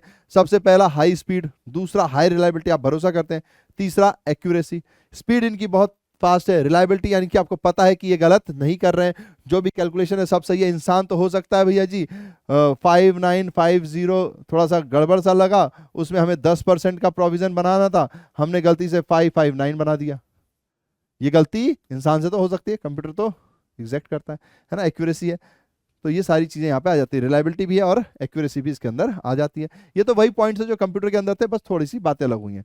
अपडेशन ऑफ इंफॉर्मेशन, ये ऑटोमेटिकली अपडेट भी कर देता है। All the related records in a computer gets automatically updated once any information is punched, whereas in case of manual accounts all records will have to altered one by one. यानी कि let suppose किसी में गलती हो गई, तो मैंने journal entry ठीक की, लेजर्स अपने आप ठीक होंगे, ट्रायल बैलेंस अपने आप ठीक होगा, उसके अफेक्ट फाइनेंशियल स्टेटमेंट में भी अपने आप ठीक हो जाएगा। लेकिन मैनुअली क्या होता था, जर्नल एंट्री ठीक करो, फिर उसका इफेक्ट देखो लेजर, फिर वहां पर ठीक करो, फिर उसकी टोटलिंग चेंज आ गई, उसकी टोटलिंग की वजह से ट्रायल बैलेंस की टोटलिंग चेंज आ गई, फिर फाइनल अकाउंट की टोटलिंग चेंज आ गई, तो सब कुछ खुद चेंज करना पड़ता था मैनुअली, है ना। अब ऐसा जरूरत नहीं है, अब सब कुछ कंप्यूटर खुद करता है, तो एफिशिएंट हो गया है ना, बहुत अच्छा हो गया। Ensures better and efficient use of resources and time, तो इसमें जो हमारा रिसोर्स यहाँ पे खर्च होता था, अब वो इंसान कहीं और काम करता है, ये सारे काम कंप्यूटर खुद कर लेता है। फिर जाहिर सी बात है लॉन्गर टर्म में देखा जाए तो कॉस्ट भी इसमें लोअर हो जाती है, फिर टाइमली रिपोर्टिंग भी हो जाती है। आपको टाइम टू टाइम रिपोर्ट जो भी मैनेजर्स को देनी है, आपको बस सिस्टम में फीड करना है, डाटा जो चाहिए वो इन्फॉर्मेशन निकाल के आपको दे देगा। तो कंप्यूटराइज अकाउंटिंग सिस्टम के ये फायदे हो गए। अब लिमिटेशंस क्या है, क्योंकि भैया कोई भी चीज बिना फायदे बिना नुकसान के तो होती नहीं है, फायदा है तो नुकसान भी है। सबसे पहला स्टाफ अपोजिशन, सबसे पहली चीज है आपने हमेशा ही सुना होगा कि स्टाफ जो है वो रजिस्ट करते हैं नई चीजों के लिए, क्योंकि वो इतने इक्विप नहीं होते हैं। जैसे हमारे पापा मम्मी है, मोबाइल में बहुत ज्यादा नहीं चलाते, कई बार वो ऐसी चीजें करते हैं, बार बार आपसे पूछते हैं तो आप भी इरिटेट हो जाते होंगे, है ना। वैसे इरिटेट होना नहीं चाहिए, क्योंकि जब आपको कुछ नहीं आता था तब पेरेंट्स आपका हाथ पकड़ के आपको चलाया करते थे, तो पेरेंट्स को नहीं आ रहा तो थोड़ा सा काम हो गया, उनको सिखाइए। बहुत जल्दी बहुत सारे बच्चे इरिटेट हो जाते हैं, जो कि होना नहीं चाहिए। बट वही खेल यहाँ भी है कि स्टाफ में अगर कोई भी नई चीज आती है तो लगता है भाई यार ये कैसे करना पड़ेगा। जैसे हमारे यहाँ कोई सिस्टम बनता है तो सारे टीचर जो यूज टू हैं वो किसी और चीज़ के, कोई भी नई चीज़ आती है तो सब लोगों को कुछ ना कुछ हलचल मच जाती है, तो ये एक इसकी लिमिटेशंस होती है। दूसरी हाई कॉस्ट ऑफ ट्रेनिंग, कई बार क्या होता है कंप्यूटराइज सिस्टम जब आप बदलते हो तो सबको ट्रेन भी करना पड़ता है, तो उसकी कॉस्ट भी हाई होती है ना। जैसे एक एग्जांपल के लिए बता देता हूँ, हमारे ग्रीन स्क्रीन लग रहा था, अब ग्रीन स्क्रीन लग रहा है तो सबको आता नहीं है कंप्यूटर कैमरे को पकड़ के कैसे क्या करना है, तो सबको सिखाना पड़ता है, तो थोड़ी देर रेजिस्ट रहा, फिर उसकी कॉस्टिंग भी हाई हो जाती है कई बार, तो आपको थोड़ा सा स्मार्ट होना पड़ता है इसको देखने के लिए। तो एडवर्स इफेक्ट ऑन हेल्थ, जाहिर सी बात है कंप्यूटर की वजह से आप बैठे रहते हैं, टप टप टप टप करते रहते हैं, पेट भी फूल रहा है, सबका ही फूल रहा है, हमारा आपका मतलब आपका तो नहीं चलो, पर बहुत सारे लोगों का फूल रहा है। कई लोगों को आंखों में चश्मा लग रहा है ना, बहुत देर कंप्यूटर में मोबाइल चलाते रहना रात में कंबल यूं ओढ़ के, तो उससे आंखों पे भी असर पड़ता है। तो वही कंप्यूटर के साथ भी है, लैपटॉप के साथ भी है, तो ये सारी प्रॉब्लम्स इसमें आने लगी हैं। फिर सिक्योरिटी प्रॉब्लम्स, ये तो भैया सबसे बड़ी प्रॉब्लम है सिक्योरिटी प्रॉब्लम की, भैया फ्रॉड होने के चांसेस बहुत ज्यादा हो गए, और फ्रॉड होता है तो सीधा सीधा आपका कैश ही पूरा उड़ जाता है। आपने देखा होगा कई बार प्रैंक कॉल आता है और आप गलती से ओटीपी बता देते हो, आपका पैसा ही चला जाता है। ऐसे ही यहाँ पर भी है। इनफैक्ट शायद जहाँ तक अगर मुझे सही याद है तो ट्विटर के उसी में शायद इलॉन मस्क या पता नहीं किनका अकाउंट हैक हो गया था, और उनके ही अकाउंट में किसी और ने कुछ और ही ट्वीट कर दिया। तो कितनी बड़ी बात है यार ये, कि मतलब इतनी बड़ी कंपनी के सीईओ या कुछ, मुझे एग्जैक्टली नाम नहीं याद, जिनका भी नाम था वो, उनका अकाउंट हैक करके किसी ने उनका अकाउंट ओपन करके, ट्विटर अकाउंट ओपन करके उसमें ही ट्वीट कर दिया। इससे बड़ी मतलब क्या ही मतलब सिक्योरिटी का वायलेशन होगा, है ना। तो ऐसा आपके अकाउंटिंग इंफॉर्मेशन सिस्टम में भी हो सकता है, क्योंकि कंप्यूटर है, किसी ने भी अच्छे हाई लेवल के सॉफ्टवेयर वाले आदमी ने कुछ कुछ किया और गड़बड़ हो गई, तो यहाँ पे फ्रॉड का चांस बहुत ज़्यादा बढ़ जाता है। सिस्टम फेलियर, ये तो आपने भी नोटिस किया, जब हम पढ़ाते हैं तो कई बार क्या होता है लाइट चली जाती है, कई बार लाइट का तो चलो फिर भी बैकअप है, लेकिन कई बार नेट की कनेक्टिविटी चली जाती है, कई बार गलती से कोई वायर खिसक गई उसकी वजह से चला जाता है, तो कितनी प्रॉब्लम्स आती हैं, तो सिस्टम पूरा फेल हो जाता है। ठीक है। फिर वेस्टेज ऑफ टाइम, इसमें कई बार वेस्टेज ऑफ टाइम होता है, यानी कि जब भी आप किसी नए सिस्टम में जाते हो तो उसमें टाइम बहुत लगता है। Now a lot of significant time is wasted when an organisation switch over to the computerised accounting system due to changes in the working environment and other adjustments. क्योंकि जाहिर सी बात है किसी भी चीज में अगर आप चेंजेस ला रहे हो तो कुछ ना कुछ टाइम इसमें बहुत सारा चला जाता है, तो कई बार लोग उस टाइम के चेंज के लिए तैयार नहीं होते हैं, या फिर उसमें बहुत ज्यादा टाइम लग जाता है ना। कई बार क्या होता है, जैसे लेट सपोज आप मान लीजिए आप किसी चीज के थ्रू काम कर रहे थे, अचानक से दुनिया बदली, अब आपको भी बदलना है, तो अब जो काम आप कर रहे थे उससे नए काम को सीखने में तो टाइम लगता है, तो इसमें कई बार टाइम भी लग जाता है, तो वेस्टेज ऑफ टाइम हो जाता है। लॉट ऑफ एरर्स होने के चांसेस होते हैं, क्योंकि computer software is unable to detect unknown and unanticipated errors. कई बार ऐसे एरर्स होते हैं जो कंप्यूटर समझ नहीं पाता, तो एरर कंटिन्यू रह जाते हैं, और जब तक वो एरर सॉल्व नहीं होगी आपका सिस्टम एक तरीके से डब्बा बन जाता है। कई बार ऐसे प्रोग्राम्स होते हैं जिसमें एक छोटी सी गलती आपके एरर को क्रिएट करती है, फिर जाहिर सी बात है हम फोन करते हैं, बग सॉल्व होता है, बग वर्ड भी आपने बहुत सुना होगा, तो सॉल्व नहीं होगा तब तक फिर ये डब्बा हो जाता है, यानी वो काम बनेगा ही नहीं। तो ये सारी प्रॉब्लम्स हमारे कंप्यूटराइज अकाउंटिंग सिस्टम में आ जाती है। अगर आप कंप्यूटर में अकाउंटिंग करते हो तो ये सारी प्रॉब्लम्स है, पर आप सबको पता है कि एडवांटेज ज़्यादा है ना, इससे कॉस्टिंग भी कम हो जाती है कहीं ना कहीं लॉन्गर टर्म में, तो इसीलिए ज़्यादातर यूज़ होता है ये, ज़्यादातर क्या, अब तो हर जगह यूज़ होता है। ठीक है, चलिए अब कुछ पैकेजेस के बारे में जानते हैं। तो टाइप्स ऑफ अकाउंटिंग पैकेजेस और सॉफ्टवेयर किस टाइप के होते हैं। एक तो होता है रेडी टू यूज, यानी सॉफ्टवेयर है आप सीधा इस्तेमाल करो। एक कस्टमाइज्ड होता है और एक टेलर मेड होता है। कस्टमाइज्ड और टेलर मेड में थोड़ा थोड़ा सा अंतर है, ठीक है। तो अब देखिए इसको क्या कहते हैं। सबसे पहले रेडी टू यूज है, ये बहुत ही सिंपल है। जैसे अब मैंने आपको बताया कि हमारे मार्केट में चलता ही रहता है, टैली आपने सुना होगा, एक ये बिजी भी आपने सुना होगा, है ना। ये सारे सॉफ्टवेयर हैं, ये क्या है, ऑटोमेटिक सॉफ्टवेयर हैं। ये यूजर के हिसाब से नहीं बने हुए, इन्होंने यूजर्स को ध्यान में रखकर अपना सॉफ्टवेयर बना दिया है, तो इसको ज्यादातर यूज कर पाते हैं क्योंकि ये मेजर पॉपुलेशन को कवर करता है। टैली किसी यूजर साइंटिफिक नहीं है ना। और कुछ अब तो टैली भी बहुत सारे ऐसे फीचर्स देता है, लेकिन नॉर्मल जो टैली अपने यहाँ चलता है वो कोई भी यूज कर सकता है। तो ये रेडीमेड है, आपने सॉफ्टवेयर इंस्टॉल किया, यूज करने लग जाओ। तो a variety of readymade software is available in the market. These software are for users at large and not developed according to the requirements of any specific user। ये किसी specific user के requirement के हिसाब से नहीं बनाए जाते, ये बना दिए जाते हैं, फिर आपको उसको देखना है और अपने हिसाब से जो भी आपको एंट्रीज करनी है वो करना है। बेसिकली ये इस हिसाब से बनाए जाते हैं ताकि ज्यादा लोगों तक ये पहुंच जाए और ज्यादा लोगों को उससे ज्यादा रिक्वायरमेंट की जरूरत होती भी नहीं है, ठीक है। नाउ चलिए अगला देखते हैं, कस्टमाइज सॉफ्टवेयर। कस्टमाइज सॉफ्टवेयर का मतलब है, देखिए रेडीमेड सॉफ्टवेयर में क्या होता है कि आपको रेडीमेड मिल गया भैया, लार्ज नंबर ऑफ बेस होता है, इसमें यूजर्स की जो रिक्वायरमेंट्स होती है मोस्टली लोगों की, उससे ज्यादा ही बना दिया जाता है ताकि ये सभी लोग यूज कर पाए, ठीक है। तो इसमें तो कोई दिक्कत नहीं है, बस इसमें यह है कि अगर मान लीजिए किसी को स्पेसिफिक चाहिए तो फिर वो उनके काम का नहीं है ना। इसी में आया फिर कस्टमाइज सॉफ्टवेयर। इसमें क्या होता है, customise software means making changes in the ready to use software so as to suit the specific requirement of the users। यानी कि इसमें क्या होगा, कस्टमाइज सॉफ्टवेयर में आपको थोड़ा सा चेंजेस आपके मिल जाएंगे, यानी कि जो रेडी टू यूज सॉफ्टवेयर है उसी में थोड़े बहुत चेंजेस करके एक किसी स्पेसिफिक यूजर को कुछ चाहिए तो उसके हिसाब से वो बना दिया, थोड़े बहुत चेंजेस कर दिए। Any ready-made software can be changed according to the needs and specification of the user. However, the cost of installation of customized softwares are high because the cost of change is to be paid by the user। यानी कि हमने readymade software को ही थोड़ा सा customise कर दिया, मतलब थोड़ा सा चेंज कर दिया, तो हमारे लिए क्या हो गया, कस्टमाइज सॉफ्टवेयर हो गया, ठीक है। जैसे कि मान लीजिए हमने रेडीमेड कपड़ा पहना, खरीदा, उसको अपने हिसाब से फिटिंग करा दी, तो वो कस्टमाइज हो गया। जाहिर सी बात है अपने हिसाब से फिटिंग कराओगे तो फिटिंग चार्जेस देने पड़ जाते हैं ना, तो थोड़ा सा कॉस्टली हो जाता है ये, ठीक है। तो कुछ ऐसे यूजर्स हैं जिनको रेगुलर वाला जो रेडीमेड आ रहा है सॉफ्टवेयर वो है, उसमें कुछ 2-4 चीजें चाहिए या कुछ एक्स्ट्रा चाहिए, तो वो उसके हिसाब से कस्टमाइज करा दिया, तो फिर ठीक है, तो वो यहां पर काम आ जाता है, बट यहां पर कॉस्ट थोड़ी ज्यादा लग जाती है। फिर आता है लास्ट में टेलर मेड। टेलर मेड का मतलब क्या होता है भैया जी, तो टेलर मेड सॉफ्टवेयर का मतलब होता है कि जो बनाया ही स्पेसिफिकली आपके लिए गया है, ठीक है। तो tailor made software means developing a software according to the needs and specification of the user. These software are not available of this shelf. यानी कि ऐसे सॉफ्टवेयर जो बनाए ही किसी स्पेशल रीजन से जाते हैं, किसी स्पेसिफिक पर्सन से जाते हैं, जैसे मान लीजिए कोई बड़ी बड़ी कंपनियां, उनका सिक्योरिटी कितना हाई लेवल चाहिए, तो क्या वो अपने लिए खुद सेल्फ डिजाइन सॉफ्टवेयर नहीं मांगते होंगे। सोच के देखिए, जैसे रिलायंस है या बाकी है, तो वो खुद के लिए खुद का ही पूरी टीम ही हायर कर लेते होंगे, भाई तुम पूरी टीम अपनी हो और हमारे लिए पूरा सॉफ्टवेयर बनाओगे। तो ये टेलर मेड सॉफ्टवेयर जहां पे सब कुछ सामने वाले पर्सन के हिसाब से, उसकी रिक्वायरमेंट के हिसाब से बनाया जा रहा है, पूरा प्रॉपर सॉफ्टवेयर ही पूरा उनके लिए बनाया जा रहा है, तो वो टेलर मेड हो गया। रेडीमेड है तो फिर वो मतलब बना बनाया है, बस आप उसको यूज करने वाले, तो रेडीमेड है। थोड़ा सा चेंजेस वेंजेस कर सकते हैं तो वो कस्टमाइज है। तो ये 3 प्रकार के सॉफ्टवेयर होते हैं। ऑल्दो हमें जब भी ये सॉफ्टवेयर चूज करने इससे पहले कुछ इंपॉर्टेंट पॉइंट्स होते हैं जिनको आपको देखना है, तो उनको देख लीजिए। Points to be considered before sourcing accounting system, है ना। जब भी आपको अकाउंटिंग सिस्टम कर रहे हैं तो उसमें क्या देखना है, सबसे पहली बात तो cost of installation and maintenance. आपको ये देखना है कि आपके पास पैसे कितने हैं, उसकी कॉस्ट कितनी लग रही है। अगर बहुत ही अपार पैसा है तो आप पूरा सिस्टम खुद ही के लिए बनाएंगे, क्योंकि सिक्योरिटी ज्यादा इंपॉर्टेंट है।